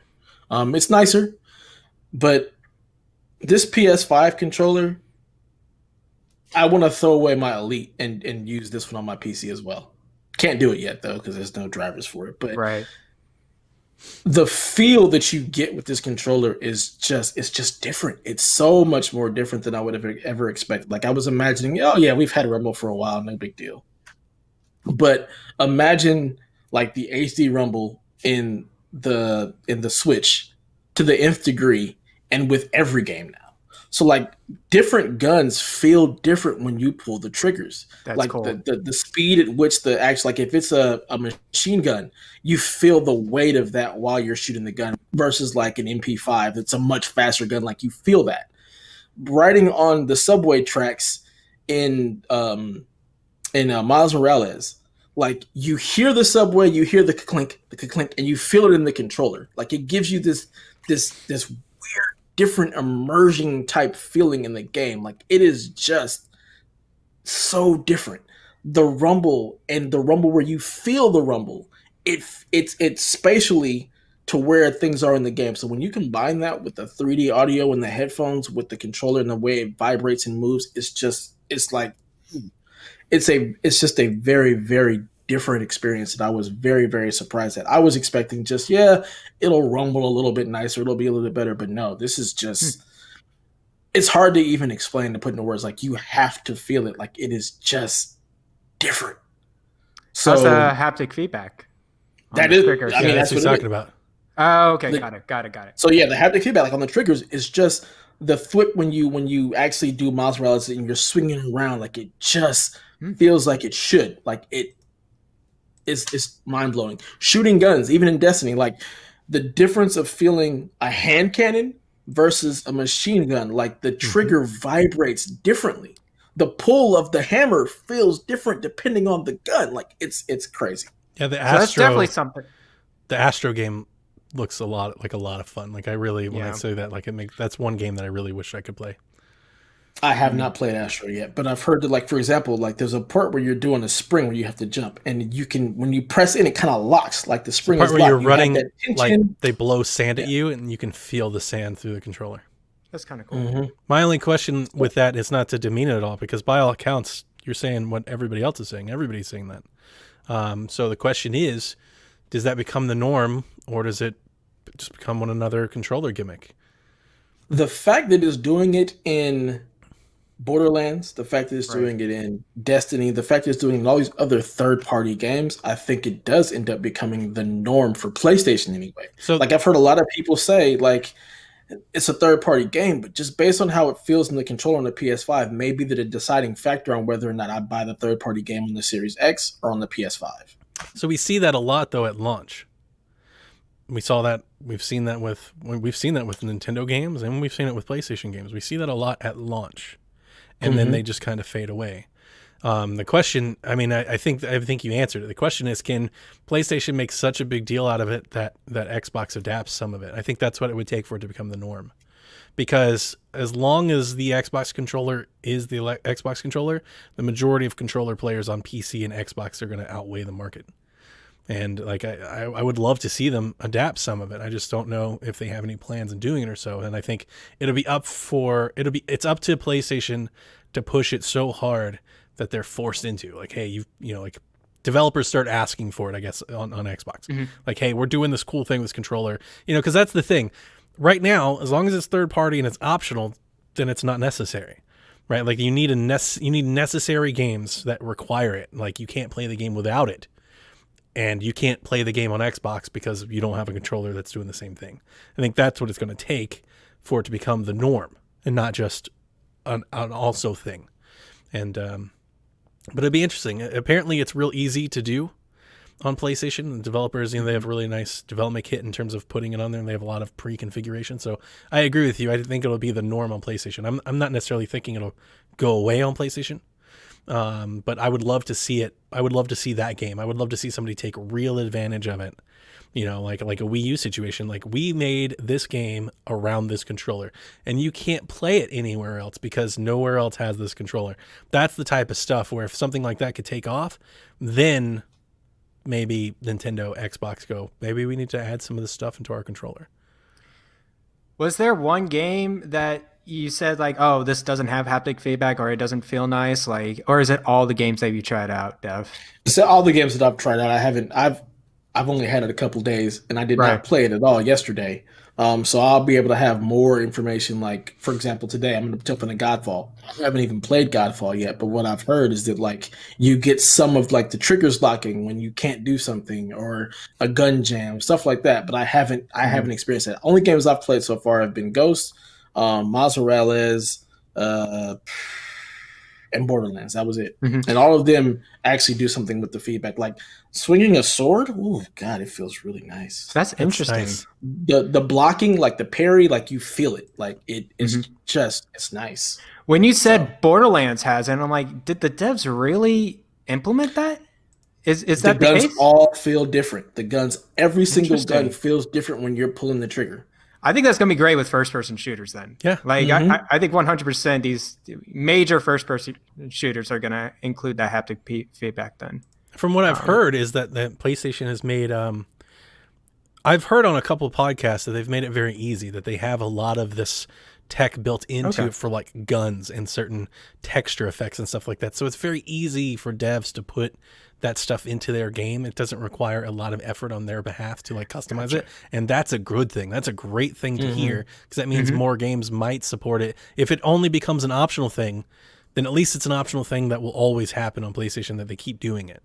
It should be, you know, I think ultimately you should have more faith in this than, you know, the speaker, the touchpad, you know, that type of things, even motion, even gyro. Yeah, I think this is a game changer for real. Like, this is a true next gen defining thing. It's a game changer. And I really believe that you're going to start getting people being like, I have both systems, but I'm going to get it on PlayStation because of that feedback, that controller feel, because it is an immersion thing. Like it feels better to play that way. So I do think that it is going to possibly send Xbox to the drawing board. Okay, how can we redefine this controller and add some of this stuff? Yeah, it'd be exciting. I do think that may be a thing down the road that'll happen.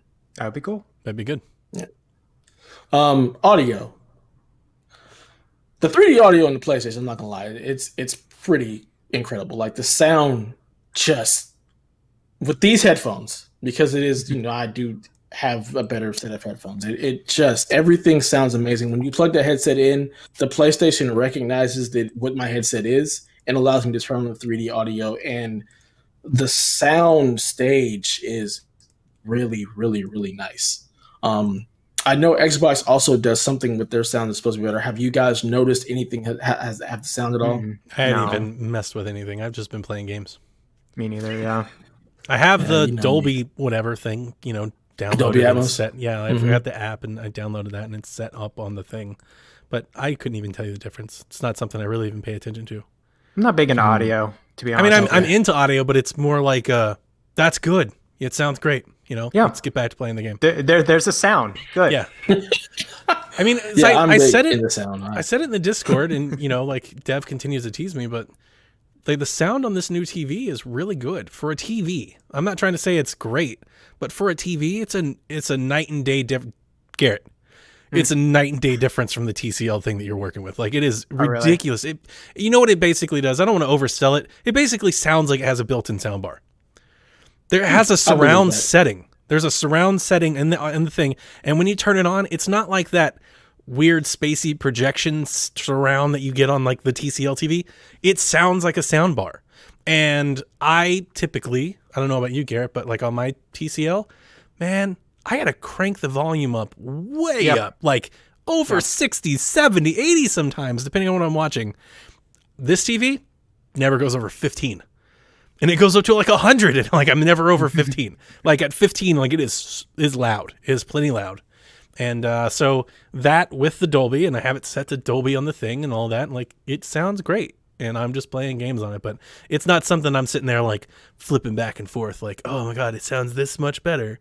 I don't know. I don't care. Just I listen to a lot of the nuance in the sounds, like hearing sounds that you normally don't hear. The highs, the mids, the lows, and just the range of sound. So I also don't think I'm playing anything like that. Like I'm not playing anything that I'm listening for that. Like I'm not listening for that in Assassin's Creed. If I was playing Hellblade, I'd put on headphones and but I'm not. So Miles Morales, guys, ooh, buddy, the soundtrack, just the music, the ambience of. I almost had to the put ambience of the street. Ooh. I needed to put on headphones for Miles Morales because the damn PlayStation. You needed to put on headphones, period. All right. PlayStation was ridiculously loud. It was obnoxiously loud. It was egregious. Oh, yeah. It's terrible. Like, this is ridiculous. Absolutely terrible. So has there been any like true next gen defining thing that's like just totally stood out to you guys playing on these new systems? This is a great question because I kind of want to say no. I mean, it's like it's a better experience. It is. The performance would be the next gen experience, but that's it. It's just the performance, but the performance across the board. So I don't want to demean it, but like when you say next gen, I take the implication is completely different, right? And the Xbox is not that. It's the opposite of that. Yeah. It's so much. It's just more of the same, but better. But it is better. The store is better. The OS is better. I can't outpace my commands now. Like on Xbox One, I could move. Like with muscle memory, I could move around the OS faster than the system could keep up with me. Like I would know where I'd want to go and my inputs would outpace the TV. I can't do that now. It keeps up with me. It's just as fast as it needs to be. And I really appreciate how simple they've really made downloading games and the right games because as somebody who has multiple drives and multiple expansions and things like that, I was a little afraid. I was like, it's kind of a mess. And like, how are they going to do it? And they've made it very easy. They've basically just taken it all from you. They're just like, let us do it. Like you click the game and like, there's an upgrade. Like, oh, that's great. So that's really, really nice. But the controller is great. It is an improvement. It's my favorite controller. I like it more than the Elite. I said that on the Xbox Drive. I 100% believe it. I had an Elite 2. I sold it when they came out with the screen share button, but it's not a screen share button. It's heavier. It feels more solid. There's a lot. It's a little bit heavier than the Elite. No, not in the Elite, but it's heavier. Like the controller's heavier than the other controller. It's heavier in the grip. See, here's the thing with the new Series X controller, they've basically just taken a lot of lessons from the Elite and just given it to you in your regular controller. Yeah. So you don't need to buy the Elite, like, cause it's like, this kind of feels Elite. It feels like an Elite controller. That D-pad, love it.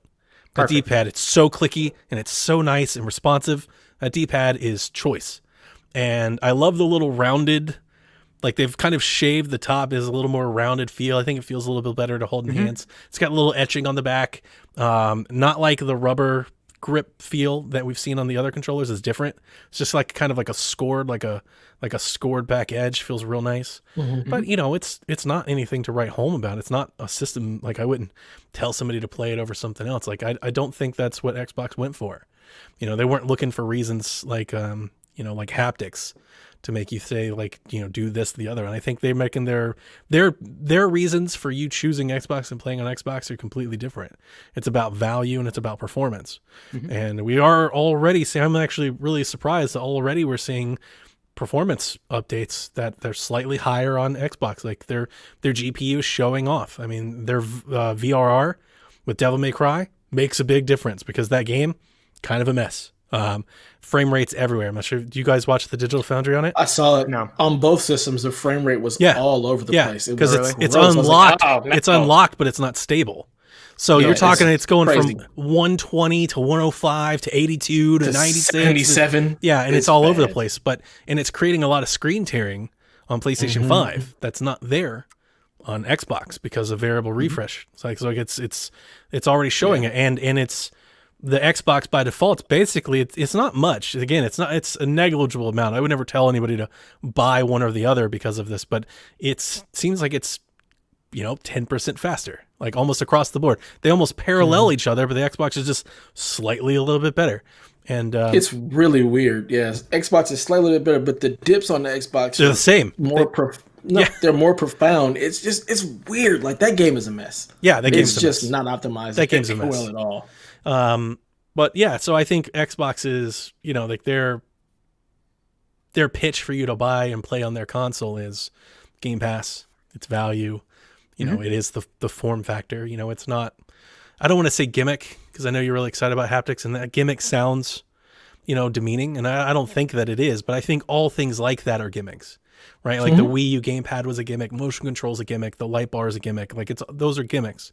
And the Xbox is like no gimmicks. It is gimmickless. It is, and I think from a console that was all like get Connect, scream at your TV, snap this into your picture, do all that. Like I actually really, really appreciate it. So we say this all the time about how these companies go back and forth and they kind of flip flop.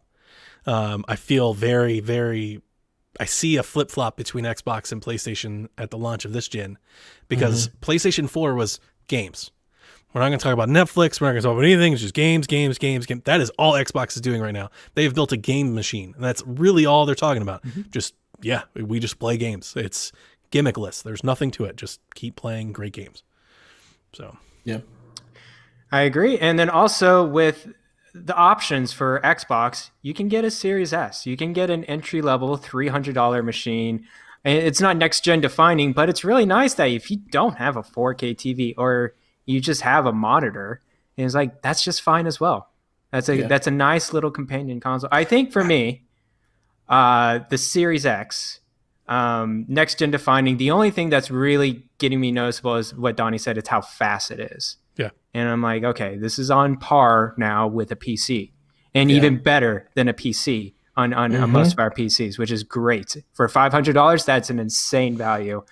So with dealer, it's like it feels like there's a lot of runway. Like this is day one, and it's like, like I don't necessarily think I'm not gonna. I mean, I'll probably eat this because they always do changes, but it's like seeing this now, it's like I can't see a revision in 3 years. Like, why would they need to? Yeah. Yeah. I was agreeing with you when you were saying that on the show. I really believe that there doesn't need to be a revision. Like, I feel like if we're getting this performance and these people, they haven't even tapped into the potential of the systems, the idea of a pro makes no sense. Right. Like, we don't need that. Right. I just think, like, we're not using the hard drive. We're not using the velocity architecture. We're not using the system. Really, all we're getting right now in day one is just a performance boost that's inherent to the fact that the specs are better. Yep. When they actually start to tap in to what the systems can do, we're gonna truly be blown away. Mm-hmm. For sure. Multiple games on Quick Resume too. That's kind of cool, actually. Last night I wanted to watch The Boys, and I was like, okay, let me just press pause on Yakuza. I guess I don't have to close it. All right, let's go to Amazon Prime Video. And it's just quick. It's just snappy. Yep, it's just like, boom, here's your new thing. I was done with the show of The Boys. I went back to Yakuza and just instantaneous back in my game. I'm like, don't you love that? So cool. Like right into the scene. Yeah. Not to like a load point or a checkpoint or anything. It's just like, boom, right where you left off. Yeah. It was amazing. I've had to get out of the habit of closing games. I've always closed my games. Like I go back to the dashboard and I close the games because on Xbox in the past it actually makes it makes a significant improvement to your download speeds. You don't have apps running in the background. But now I've got everything running in the background because it's like I never close anything. Yeah, because it's just Quick Resume. You just gotta, like, and I even noticed. I think my first day with it, I was like, I can't get Quick Resume to work, and I didn't realize I kept closing the game. Like I actually kept shutting it down. Like you got to leave it on. I was like, oh yeah, that's a thing. Because it feels weird. It's like it's the opposite of what you've been conditioned to do, right? I've always quit games. Yeah, like, because you don't want to lose your save or anything like that. So it's like, you mean I just leave it open and click on a different app? Like, it's almost like it stresses you out. You're like, who does that? I turned off. So funny. I actually unplugged my Series X controller to rewire it, and I plugged it back in. I was like, I want to see if this works. Went back straight to my game, Quick Resume. I'm like, this is kind of cool. It is kind of cool. I'm not going to do that every time, but... it's so funny. I never closed my games on PS4. I always use the system resume because I'm usually only playing one game at a time. I think that's it. So I would just sleep mode. So for me, this is the same. But like, what if you wanted to watch something? Same thing. I would hit the menu to bring up the smart menu, like the soft menu, or go back to the home screen, and I would just go into the app. Huh. Like I wouldn't, and the resume still worked. I never had any issues with the resume not working. I would go back to the game, right back into it. Mm-hmm. So. But I also don't use a lot of apps on my system. Like I like when you set the PlayStation up for the first time, it asks you, do you want to download Netflix and this and that. I was like, no, I'm not downloading any of that crap because I'm not going to use any of it. Like I don't use my system. You got limited space over there.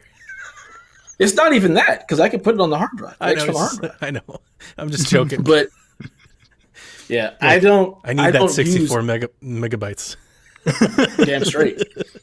But yeah, I never use my PS4 to watch Netflix. I never use my PS4 for any of that. Like I've always used, like I have a Roku on the TV that I use for that. In here, if I'm gonna watch something, like if I really want to, use my computer. Like I don't need to use my PlayStation. Use your computer to watch something? If I'm gonna watch Netflix, because you gotta remember, what? I have 3 monitors. It gives Haley so much credit. But that's the thing, I don't ever do it. The only time I've ever put Netflix on in here, like out on my computer, is for my kids. Like if they're bugging me to do something, they're like driving me nuts. Here, watch Netflix while I use the other 2 screens to actually do whatever I'm working on. But I don't use my computer or my system to actually watch Netflix or Amazon Prime or anything like that at all. I just don't use those for that. If I'm gonna watch a show, oh my god, it's beautiful. We didn't even talk about it. It looks good. Actually, it's different. Like it's truly generational. A generational thing. Not even gonna lie. In generations, yeah. Not even gonna lie. It's very different. Mm-hmm. I love the quick menu when you bring up the bottom bar. Don't hate it. Don't even sleep on the switcher. The switcher is very nice. It's not quick resume, but it does get you back into stuff a hell of a lot faster. It's really, really nice. The bottom bar where I can go bring it up in any game that I'm playing and it doesn't take me out of the game. I can look at my downloads. I can go to Spotify and actually bring up the soundtrack for Miles Morales. Like if you're playing a game and you go to the switcher and click on the audio option, it brings up like the playlist of the game that you're playing in Spotify or whatever other the audio app you have installed. Spotify was the only one that I installed. And like it just brings it up. So navigating through everything is really nice. You can't do themes or anything like that, but I don't think they'll ever bring themes to it because every tile that you go on, there's something going on in the background in this full screen. So when you go to Miles Morales, it starts playing the soundtrack. It has the game in the background. That was my impression when we saw the OSs. I was like, I think they're killing themes. Yeah. Going to the store, so much faster. The initial setup is beautiful because it brings it up and says, do you want to sign into your PS5 or do you want to scan this QR code with the PS5 app or the PlayStation app? Mm-hmm. Scan, right in. Connected Did all my stuff, no problem. Yeah, it was really nice. 2014 connected that. Oh my god! I'm not hating. I'm just. I think it's hilarious that like it's just how different. It's like how people change, right? Like connected just that in 2014. They had all these QR codes and everything. They doubled down on that, and it's like, here we are in 2020 and people are still talking about it. And it's funny. We all migrate like that. We all find different things over different times. It really just shows the original vision of the Xbox One ahead of its time. Absolutely. I wish they would have. I've always said I wish they would have stuck to that because I think it was truly groundbreaking and it could have been really special if they would have actually stuck to that. And not just bail on it 3 months ahead of time. Mm-hmm. Mm-hmm. I don't blame them though. Yeah, the OS is nice. Being able to navigate to like the games that you own, the games that are installed, and then also like the PS Plus games. Like you're able to separate all those out, and it's a hell of a lot faster. Like I would never in a million years use the PlayStation Store on the PS4. It was just god awful. On here, it's integrated. It's a hell of a lot faster. It's nice. It's actually navigatable. I need Kevin or you to sign in and claim all the PlayStation games for me, so when I get my Slim, I can play them. No. And the way the app is connected now is really nice. So like when I download a game, I'll get a notification on my app when it's finished and installed and ready to play. Nice. Which is pretty cool. Mm-hmm. So it's really nice. I really, really enjoy it. Hey Dev, I saw a PS5 remote play on my PS4 Pro. Yes, you can remote play into your PS5 from your PS4. So can I connect to your PS5? Is that how it works? Yeah, we should all just connect to Dev's PS5. We'll see. I don't know. I don't know how that all works. If it logs you out or it logs me out or what it does. I think you'll need it in like your account though. That's the issue. I have a theory, or at least a thought process about the OS updates. It's weird, right? Because you talk generational, right? It's a whole new thing. Xbox is the same way. The only difference is we got it a year ago. And we just didn't, we didn't wait 6 years to get it now. Like we've been iterative. We've had app updates and we have notifications and Game Pass. And like we've gotten all these along the way. So there's really, there's no need to drastically change it all. It's been, I dare say, almost perfected to this point. And it's whereas PlayStation, they just had the same thing for so many years, which I loved when we first got it. And then 3 or 4 years into it, it's like, all right, this is getting a little stale. We could make this a little faster. It's a little busy. Right. And then now it's like they've perfected it. They took all that stuff. Now they've made it better. Now you have a new generational feeling. I felt the opposite about Xbox. Every time I logged into my Xbox, it was like a whole different thing. I'm like, what is going on? And I always felt like they changed it a lot. Dashboard I think that's way too busy. I think that's fair. Especially the original one. Oh, I hated the original one. The original one was awful. It was like maybe one of the worst OSs ever. Now the new one, the one we have now, love it. It is perfect. I've never liked it. It's got too much going on for me personally. The new one? Yeah. New one's clean. We've talked about this. Yeah, I took pictures of it to you, and I've proven that it's not got too much going on to it. For you. No, from UX design. Not for me. For standards of UX design, it is about as simple as simple can get. About standards of UX design. Well, I don't like it. It's about as simple can get. Well, I mean, I'm giving you reasons. You're just saying I don't like it. My reason is it's got too much going on for me. It has like 8 tiles. That's too many damn tiles. There's more than that on the PlayStation. There's way more. Throw them all in folders. Actually, it's only way more if you have a lot of stuff installed. It only puts tiles on the basic, the bare bones Xbox. You've got your disc or whatever you're playing. You've got like 4 little mini tiles next to it, and then at the bottom you've got 4 or 5 tiles underneath that, and they just sit right in the middle of the screen. The one little Metro design. There are more tiles and more options on both PlayStation 4 and PlayStation 5. Even if you have folders, even with folders, there's more. I don't like it. Just like you don't like the way this looks, I don't like the way the Xbox That's looks. fine.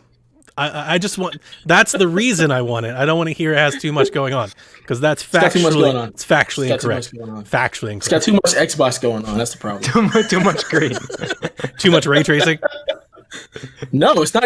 Your UI isn't even in 4K. Get out of here. That's true. Peasant. It frees up space. Yeah, it makes it faster.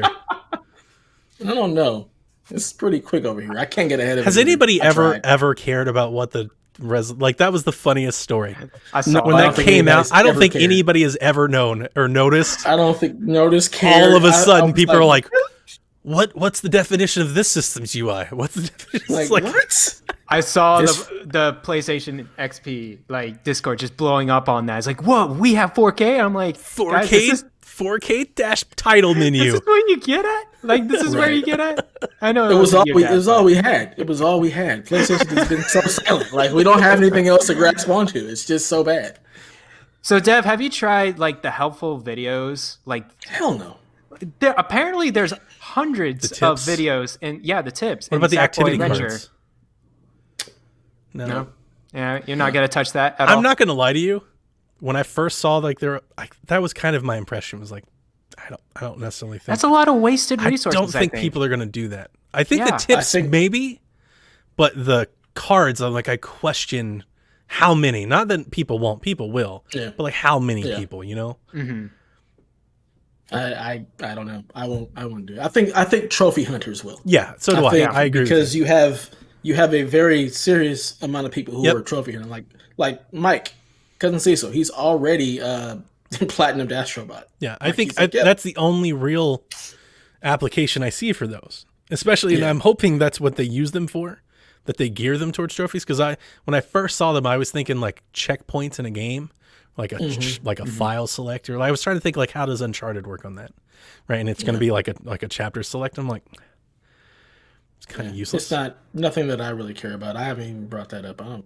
Not my thing. I'm also not going to be watching somebody stream or have a picture in picture. Like that's just not the way I play games. at all. Again, Like, how these companies That was move. Xbox. Yeah, Xbox in 2014, PlayStation's like you can snap something in the menu now. And I'm like, Yeah. that's literally Hey, how they watched PlayStation, it. snap that. yeah. Could you imagine if they used I the won't- same voice yeah. command? That would have been amazing. Oh, Yeah, I can't imagine trying to watch somebody streaming a game while I'm playing a game. Like that would drive me nuts. Speaking of streaming, how's the streaming on PlayStation 5? Is that enhanced or haven't- improved or? Apparently it is. There's a whole tutorial on how to. Because on do the Xbox, Twitch it is stuff. literally the same thing. It's just the Twitch app that you had before. Yeah, our Twitch is actually built into the PlayStation 5, so you don't have to go.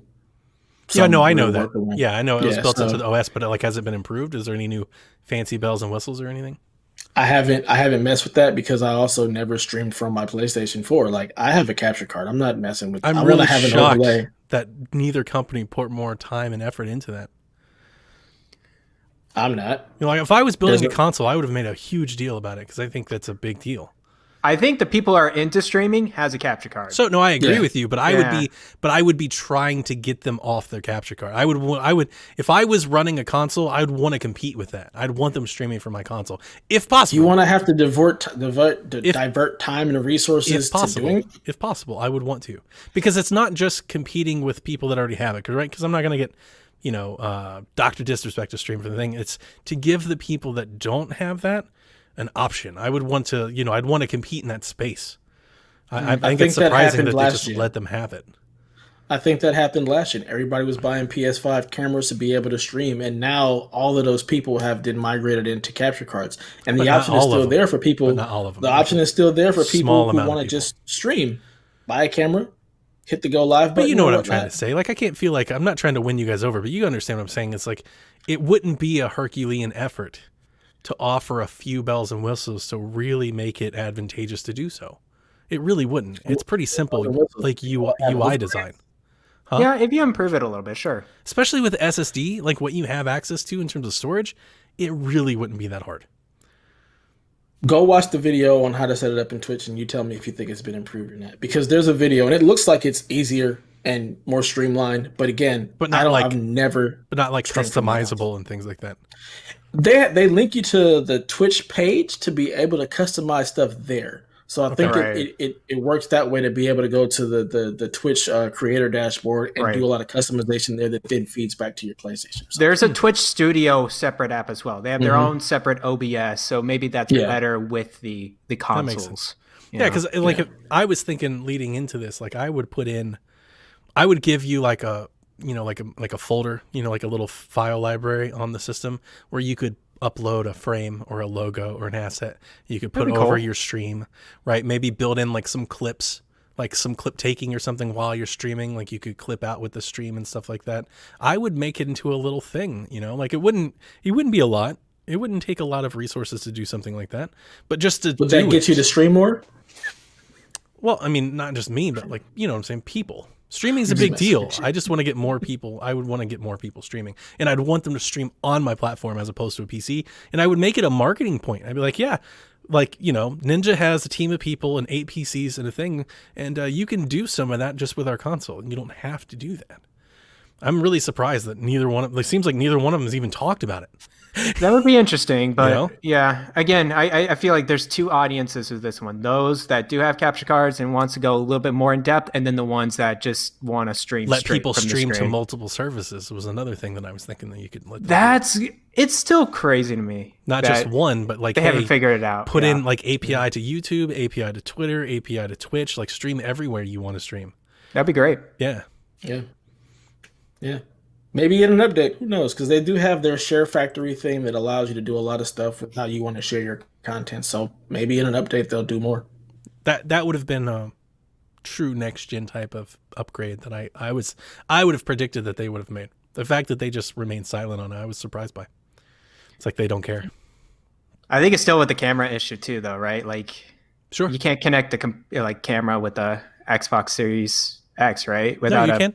You can? Is it with an adapter? Any webcam? Any webcam. You don't need an adapter. You can do that with the regular One X. You can plug it in. I did not realize that. I'm sorry. You can take the webcam you have right now, plug that bad boy in there, and get That's kind of cool. Yeah, that's kind of cool. That's why I was expecting more. That's exactly why I was. Yeah. I don't think you can do that with the PS5. I don't think you can plug in any webcam. I think you still have to use their webcam. You have to use their webcam. Yeah. Got it. It is USB, which I'm like, it's not even proprietary this time. So why can't I just plug in any webcam? Because they want you to buy yours. It's just like apparently you can run some Series X games from the external storage solutions. That's so weird. Because they want you to buy that memory card, but apparently nobody told Falconeer. Whoops. Apparently they got to go there and patch that out. Yeah, but dealer was saying that there's some game I never even thought to try because they were like, you can't. Right, and it was like, but you can, put some stuff on the SSD and run it from there. And why? They want you to buy the card. That's why. Yeah. I love that card, by the way. I do. Which card? The expansion card, the SSD expansion card. I'm thinking about getting one. $225. Whoa! Get the TV first, Garrett. Get the. That's true. 100% get the TV first. Okay. The expansion card I bought because I wanted more storage, right? Because I'm a digital hoarder. I get it. Everybody makes fun of me. You are. I did not expect to have an added benefit to it, and that was Jack's Series S, right? No disk drive. Can't share games, right? You got to download them. Well, we started setting up his console. We started kicking off downloads, and it dawned on me, and it's just, I'm dumb and didn't think about it ahead of time. I was like, well, I got these games downstairs. Like, I don't need to re-download them again. I was just in that old mindset. I was like, I'll just put these on the expansion card and go grab them. And that's what we did. And transferring is so fast. I mean, you can transfer 100 gigabyte data in a couple minutes. It's so fast. So I transferred 10 games to the expansion card, like all the ones that we would want to share. Mm-hmm. And it's just like getting a game cartridge for Switch. He just pulls the expansion card out, plug it in. There are the games. Hit start, hit go. It is just that hot swappable. But I'm like, it is actually so useful. I could see myself buying another one. Oh my God. I could. He's going to have all the storage. All of it. I mean, it's just, I will say, not now, but, like a year book. or two, or, from now. Yeah, I put all my PS4 games that I wanted to play on an external, and just, they're easy plug and play. Like, as soon as I plugged into the PS5, I was like, oh, you've got an external. Here are the games. Nice. Yeah. Because you don't want to allocate any of your internal space. That's precious space. Yeah. That's an investment worth having. So that was nice. But so far, loving it. Really excited to get into it some more. Going to be streaming for 12 hours here in a minute, just from PlayStation. Have fun with that. PS5. I'll do it tomorrow. Yeah. You gonna play Sackboy? Who are you talking to? You're not talking to me. You know I'm not playing Sackboy. I don't have Sackboy. Get out of here. Embarrassing. Sackboy can kick rocks. Call yourself a PlayStation fan. Hey, Sackboy, he's a cool guy. I have no desire to play the game though. I don't. Game looks incredible. I cannot wait to play it. I'll be playing Miles Morales. I'll be playing Godfall. I'll be playing Ghost of Tsushima. Not Godfall. Have you? Godfall instead of Sackboy. You need to play Astrobot. Yeah. I don't like the cute little platformery things. That's just not my style of game. But it does all the controller things. You can at least stream it and tell other people about it. We'll see. Maybe. It's short. Yeah. It is. Get yourself a platinum. Maybe. An easy platinum. Do you have a platinum? I've got a couple. Oh, okay. I've only got them in the games I really care about. So like Ghost of Tsushima, Horizon Zero Dawn. Mm-hmm. I have those items. Cool. That's about it. Cool. Yeah. All right, so let's get into a couple of questions before we get out of here. First question. Hey, my name is Delvin. I'm a longtime listener, first-time writer. My question for the Game Tech crew is this. With next gen, now current gen, how long do you think this console generation will last? And is there a way for both systems to be super successful? No. There has never been a time where all three platform providers were all extremely successful at the same time. Until now. I don't think there's room in the marketplace. Like, it always comes at the cost of one of them. And we've had a generation where all three have been successful. If you count the Wii, PlayStation 3, and 360, but a lot of people realize that they weren't all successful all at the same time. Right. There were years where one was successful, and then the years where the other one was successful. They weren't all successful at the same time. So I don't think that's going to change, but maybe it does. I mean, it depends on success, right? Depends on success. If you're thinking, mark success? Do all three sell 100 million units of a console? No, it's not going to happen. Could PlayStation sell 80 million PlayStation 5s and Xbox get 50 million Game Pass subscribers and Nintendo Switch sell 35 million copies of Mario Kart 9? Could that happen? Yeah, it could. And that would be success for all three. It's just different levels of success. Right, because the Microsoft Xbox Ones, they sold more Xbox Ones, right, than the 360s? Is that what it was? Like, they had their own success there? No, they sold about half. There was some statistic about, like, they sold almost Xbox 100. One to be 360 is their highest selling platform of all time. They almost sold 100 million of them. Okay. I forgot. There was one statistic there, like, we find success in the Xbox One. Somehow, I just forgot. Anyways. Game Pass subscribers revenue. They made a lot of money during the Xbox One generation. Mm-hmm. I'm going to say yes to this, honestly, because I think that both launches have been super successful. I think Xbox marks their success in a different way than PlayStation does. I think PlayStation is about units sold. I think Microsoft is going to be about subscriptions. It's about money. And I think both of them are going to be very successful in that aspect. So I think both of these consoles will be successful this generation. And one thing that helps, it doesn't help. I was speaking specifically to this console. One thing that really helps Xbox is that Xbox is now monetizing PC, right? So their revenue, their games revenue isn't reliant on just console. They are actively monetizing PC with Game Pass, with releases on Steam. They are actively monetizing. So their gaming business, they could actually out-earn PlayStation without selling, half as many. They don't even need to sell half as many, and they could still out-earn PlayStation. So, I mean, in that regard, if you count PC and all that, yeah, they can find both can find success. Yeah. How long do you think this generation is going to last? I question if it's not the last generation. That I think that's the question that requires the most. Because they say it's not, and I understand why. They want to keep selling consoles, but like with the rise of streaming coming on so fast, like maybe they sell more consoles, but you've got to think streaming would become a bigger part of that. So like I could see another console, but the question is like, would you need it? Yeah, I think that's going to be a difficult conversation. I think Xbox is already gearing towards that with Project xCloud. Right. It's like they can come out with a new Xbox, but you could just keep your Series X and play everything on it. That's the thing. It's like, do you need it? I guess when's the next reiteration? And I think, do you think like maybe every 4 years is kind of a standard, just like a little bit of a, not even just like a major step up, like a 1X, but just another iteration on top of that? I think the iterations will come in the form of storage. Storage? Yeah. Here's the 2 terabyte Series X. Here's the 1 terabyte Series S. maybe a new controller, maybe. I doubt it, but maybe.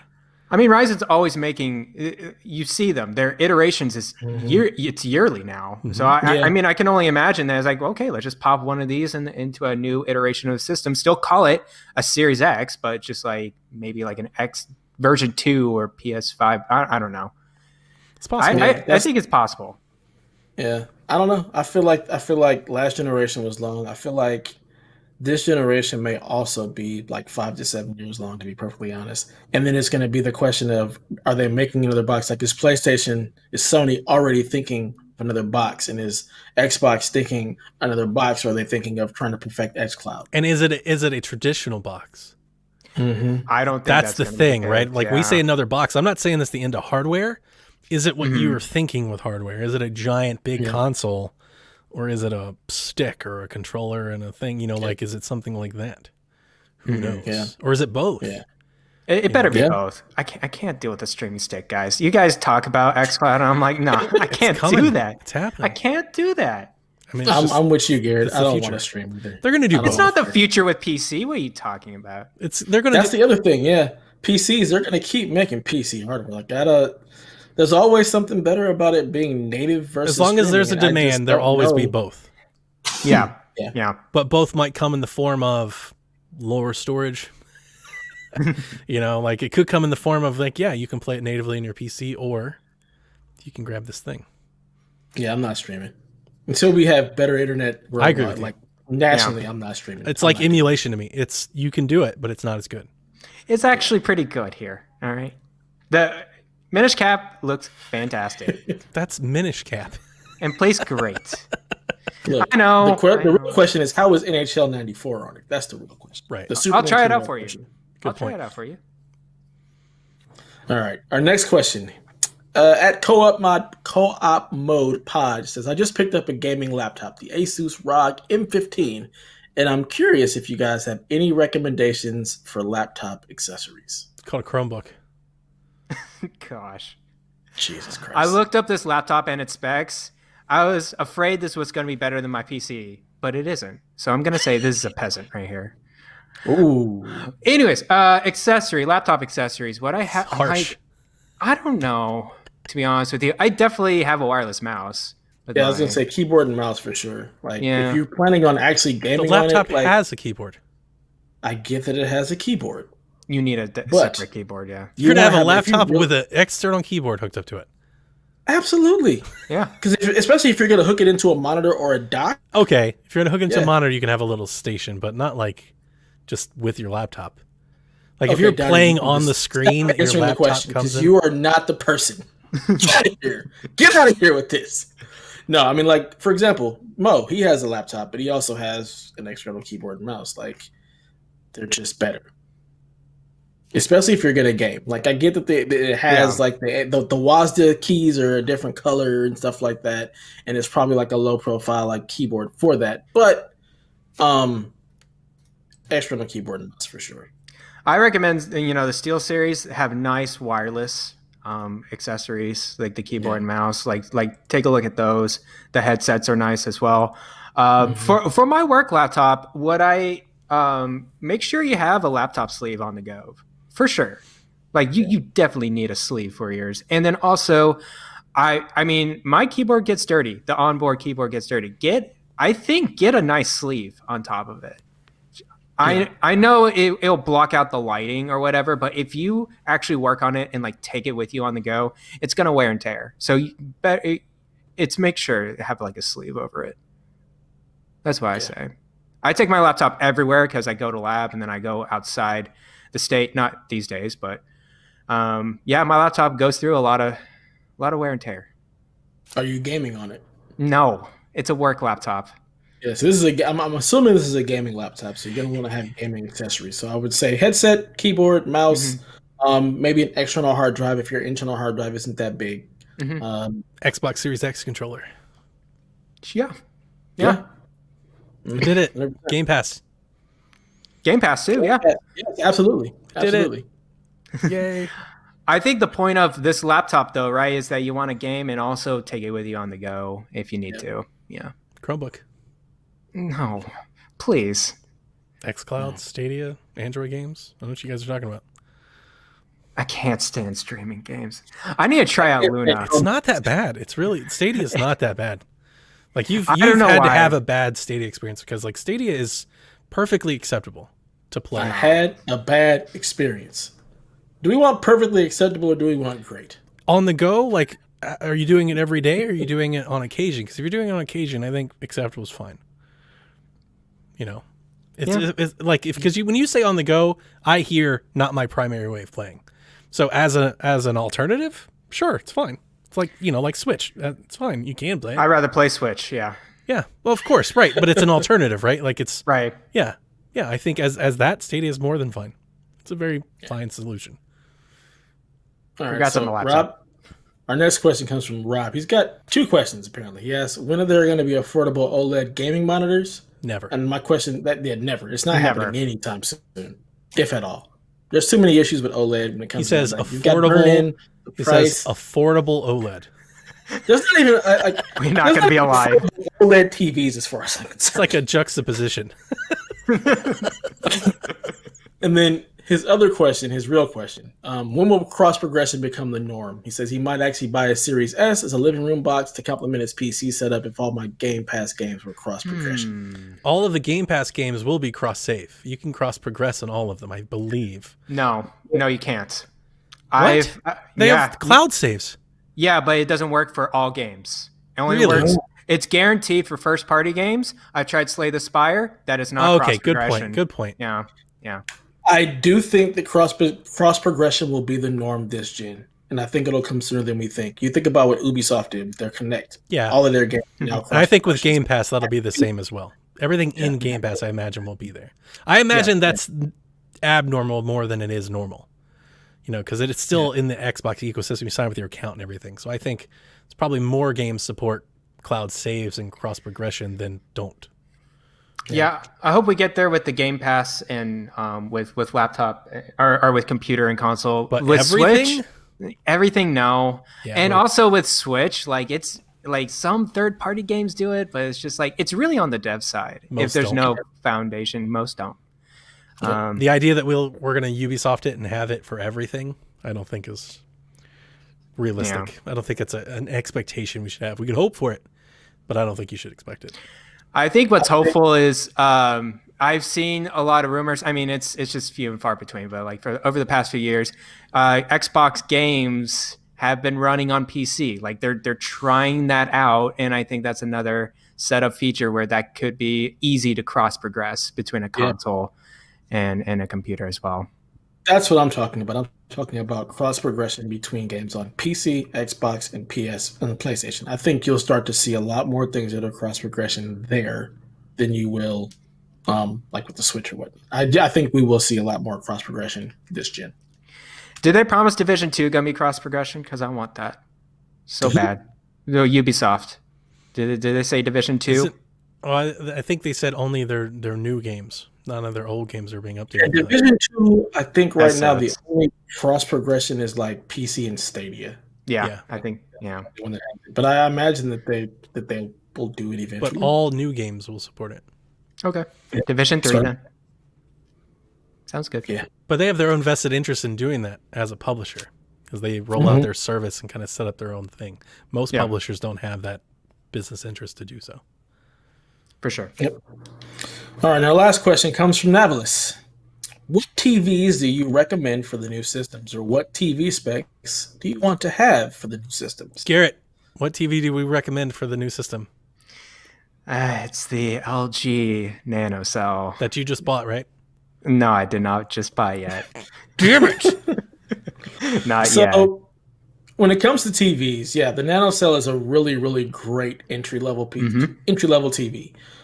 If you want to go big, the LG CX series, their OLED TVs are really, really nice. They have those really, really good inky blacks, so you're going to be able to get really, really deep blacks. You'll be able to have your black levels and also have all of your pop of color. The only issue with OLED TVs is you can run into burn-in. So if you're playing or watching like SportsCenter, there's a chance that you're going to burn in that logo. But those are really the TVs right now. You want to make sure if you really want to get the max out of your gaming experience, out of your TV, you're gonna want to make sure that it has HDMI 2.1. You're gonna want to make sure that it has the option for Dolby Vision, and then HDR10.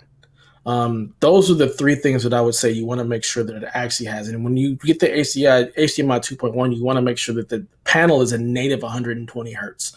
That way, if you do want to experience that frame rate, you have the ability to do it in a native setting. And HDMI 2.1 is going to be the only way to be able to do that. I don't think there's going to be a whole lot of stuff right now that's going to really, really push the envelope with the 2.1. I think that is definitely going to be something further out. But like right now, 4K at 60 is going to be, like, I would say, the norm. But yeah, if you're going to buy a new TV right now, definitely look for one that has HDMI 2.1, a native 120 hertz panel. I'm really surprised how many 120 frames per second games are supported on Xbox. They're already like, there's like 15, 16 of them already. That's pretty good. I was expecting like one or two, you know, like, and there's a lot. There's several of them. I didn't expect that. It was a shocker how many are doing it. And then Destiny's, their Crucible, their PvP mode is actually going to be at 120 hertz too. Wow. That's cool. Yep. So that's going to be cool. And I think that's where that VRR comes in. That's another thing you want to look at the TV, see if it has variable refresh rate, especially if you have an Xbox. That's not something that's on PlayStation yet. They said that it was announced as part of the specs. So I imagine it's going to come in an update. But the variable refresh rate is that something you can just patch in? Because every time they've talked about that with Xbox, they've talked about the GPU. And it made me seem like it was, you know, like hardware dependent. And they talk about that and mesh shaders and all the other RDNA stuff that they were talking about that I barely understand. But I mean, Digital Foundry made a big deal of the fact that PlayStation 5 doesn't support it. And I was like, well, I mean, if they could patch it in, then they wouldn't have said that, right? That's my thing. Like, I think that it doesn't have it now. I think that's the thing. Like, it's been touted as a thing that they're. But I didn't think of it like a software thing. They just turn it on. Like, you have to have hardware for it. I think the hardware is there, but just like the RDNA 2 not being fully unlocked on the Xbox, I think this is something that's not fully unlocked on, you know, the PS5. Same with, like, you know, the M2 slot. So then what do you get off with AMD and Xbox saying that the Xbox is the only console that could take full advantage of a lot of these features? That makes me think that PlayStation can't. There's got to be something they can't GPUs. Yeah, they're both custom GPUs. So PlayStation could have opted to have certain features in their custom GPU that Xbox decided to have other features. So Xbox wanted to have full RDNA 2.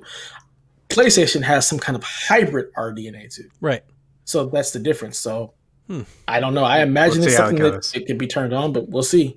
They said it had VRR at the beginning, like it's part of the actual specs. So I imagine it'll come. Just like 8K, for example. You can't push 8K right now out of the PS5, but it's on the box and it is something that's coming in a patch. So yeah. Like we all said, these systems are coming in hot.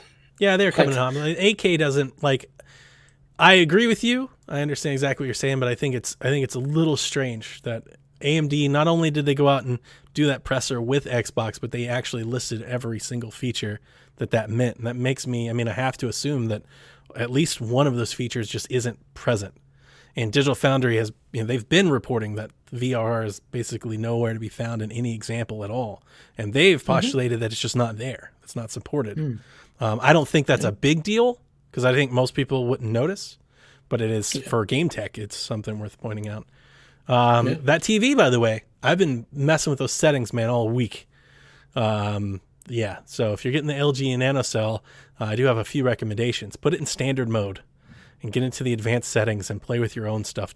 I was in the Vivid preset, and my like a lot of Assassin's Creed stuff is done at night in Valhalla, and the blacks and the shadows in the game look gray and kind of blue, and I kept seeing like this hazy mask over the entire picture the entire time. So I've been messing with this thing constantly, trying to tune it to Valhalla. And I found in the advanced settings under the standard preset, there's a lot of stuff you can do to the black levels. They have like a super sampling mode, like a super resolution thing that they really sharpen up the picture and things like that. So I encourage everybody to do that instead of just setting it to Vivid and letting it go.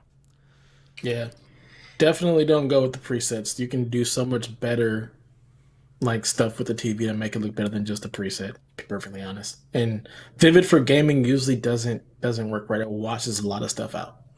So cool. Yeah. Cool. All right, well, that's gonna do it for episode 9, fellas. It's like episode 9 and 10. This is a long episode. Hey, it's like last time too. It was like 2 hours. Yeah, that's true. You only get to launch Next a console. gen, it's you don't get to launch like you're saying. You don't get to launch a console all the time, so that's it. That's true. It's fun. Yeah. So we hope you guys got excited for some new tech. We hope you guys learned something new. Hope you guys encourage Garrett to buy this television because he should. You guys try to live off of a PhD salary. I'm just saying. I'm just saying. You're killing me. It's $27 a month. You said it yourself. It is for 18 months. Is that stressing you out? It could be. Because if it is, you shouldn't have bought an Xbox. It's just another expense, though, right? It's just $27 one. I'm never gonna hear the end of it. I'm too flippant with money. Like if you're looking for responsible, you need Kevin around. You're not gonna hear from me. You're not gonna hear from me at all. I mean, you can always donate to our Patreon, so Garrett can get this television. Yeah, that's you can work. Mow grass and cover that. You can pick up cans and cover that. You think I have time with that? It's $27. Actually, I did get a raise. Wow! I did get a raise. He's just running out of excuses. Okay, should I sell this TV if it doesn't work? Yes. Like, how really? Yeah, it works. It just doesn't work for your game. It works fine. Most people are not even going to play it as a gamer. They're going to buy it and put it in their kids' room or something. Okay. Yeah, sell the TV. I'll think about Here's the thing: sell the TV for $100. It'll sell like that, right? You got a raise. It's down to whatever. Plus, you have your $40 worth of gift cards, right? So you're already getting the $500 TV for like $440. You get the $100 from the TV, it's $340. Ask your parents to help you pay for your TV for Christmas. That brings it down to $240. You got 18 months of payments, like $11 a month. And if I hear about you having to budget for $11, I'm going to drive to PA and smack you in the back of the head. It's $11. That's a very, very convincing argument. Yes. Don't even drive to PA. Send a lane. Yeah, right? It's like, look, I've got some business I need you to take care of. Putting out a hit on me. And you'll totally thank us for it. You think we're peer pressuring now, and then you're going to get the TV and you're like, I don't know why I ever wavered on this. Look how great this damn thing looks. Okay. Because your TV, here's the thing. You talk about we whine about everybody going, oh, the Xbox is going to hold Xbox back. You know what's holding your Xbox back? Your TV. Your TV's holding your Xbox back. Way more than Xbox One ever was going to hold it back. Okay. Okay. I'll think about it. I'm the devil on everybody's shoulder. Also, last thing, the Retroid Pocket comes with a screen protector, a tempered glass Send screen that protector. back. That's another $80. No! Send that back. No. The hell are you talking about? You put those headphones up. Get those on Craigslist. What is with you and silly? That's a nice couch you got behind you. I mean, do you need that couch? He is the master of the deal, you know? I would sell the chair actually right beside it. And some chairs. There you go. In the last month alone, Donnie sold and bought like 7 PlayStations, so that's true. You know he's not immune to just getting rid of everything. I haven't paid a dime for any of it, right? It's just money, and it's just revolving. It's just a recycle of money. I haven't paid a dime. We need a master class. We need a TED talk with Donnie and how he recycles. Entrepreneur, right? It's not hard. It's not hard at all. It's not about being hard. It's about being the time and the dedication that you have put towards this. You've mastered this. I mean, I got rid of a lot of stuff last 2 months. I showed you, Dev. I mean, like $1,800 getting rid of Joy-Cons and docks and old collector statues and things like that. Yeah, so yeah. All right. Got to get out of here. Let me thank these producers, these patron producers, Edwin Callow, Barry Cathcart, Josh the Bone Bone, Chris McElfresh, Cal Heyman, Paul Calico, Michael Mesk, Nick Farharbor, Rob Emanuel, Root Days 93, and our latest patron, Grouchy Surge. Without you guys, there'd be no GameTech, so thank you so much for your patronage. Please feel free to follow us at GameTech Pod. Tune into all things PSVG at the psvg.blog and PSVG on Twitter. And with that, may all your K's and P's be bright, your frames glorious, and your flops powerful. We out.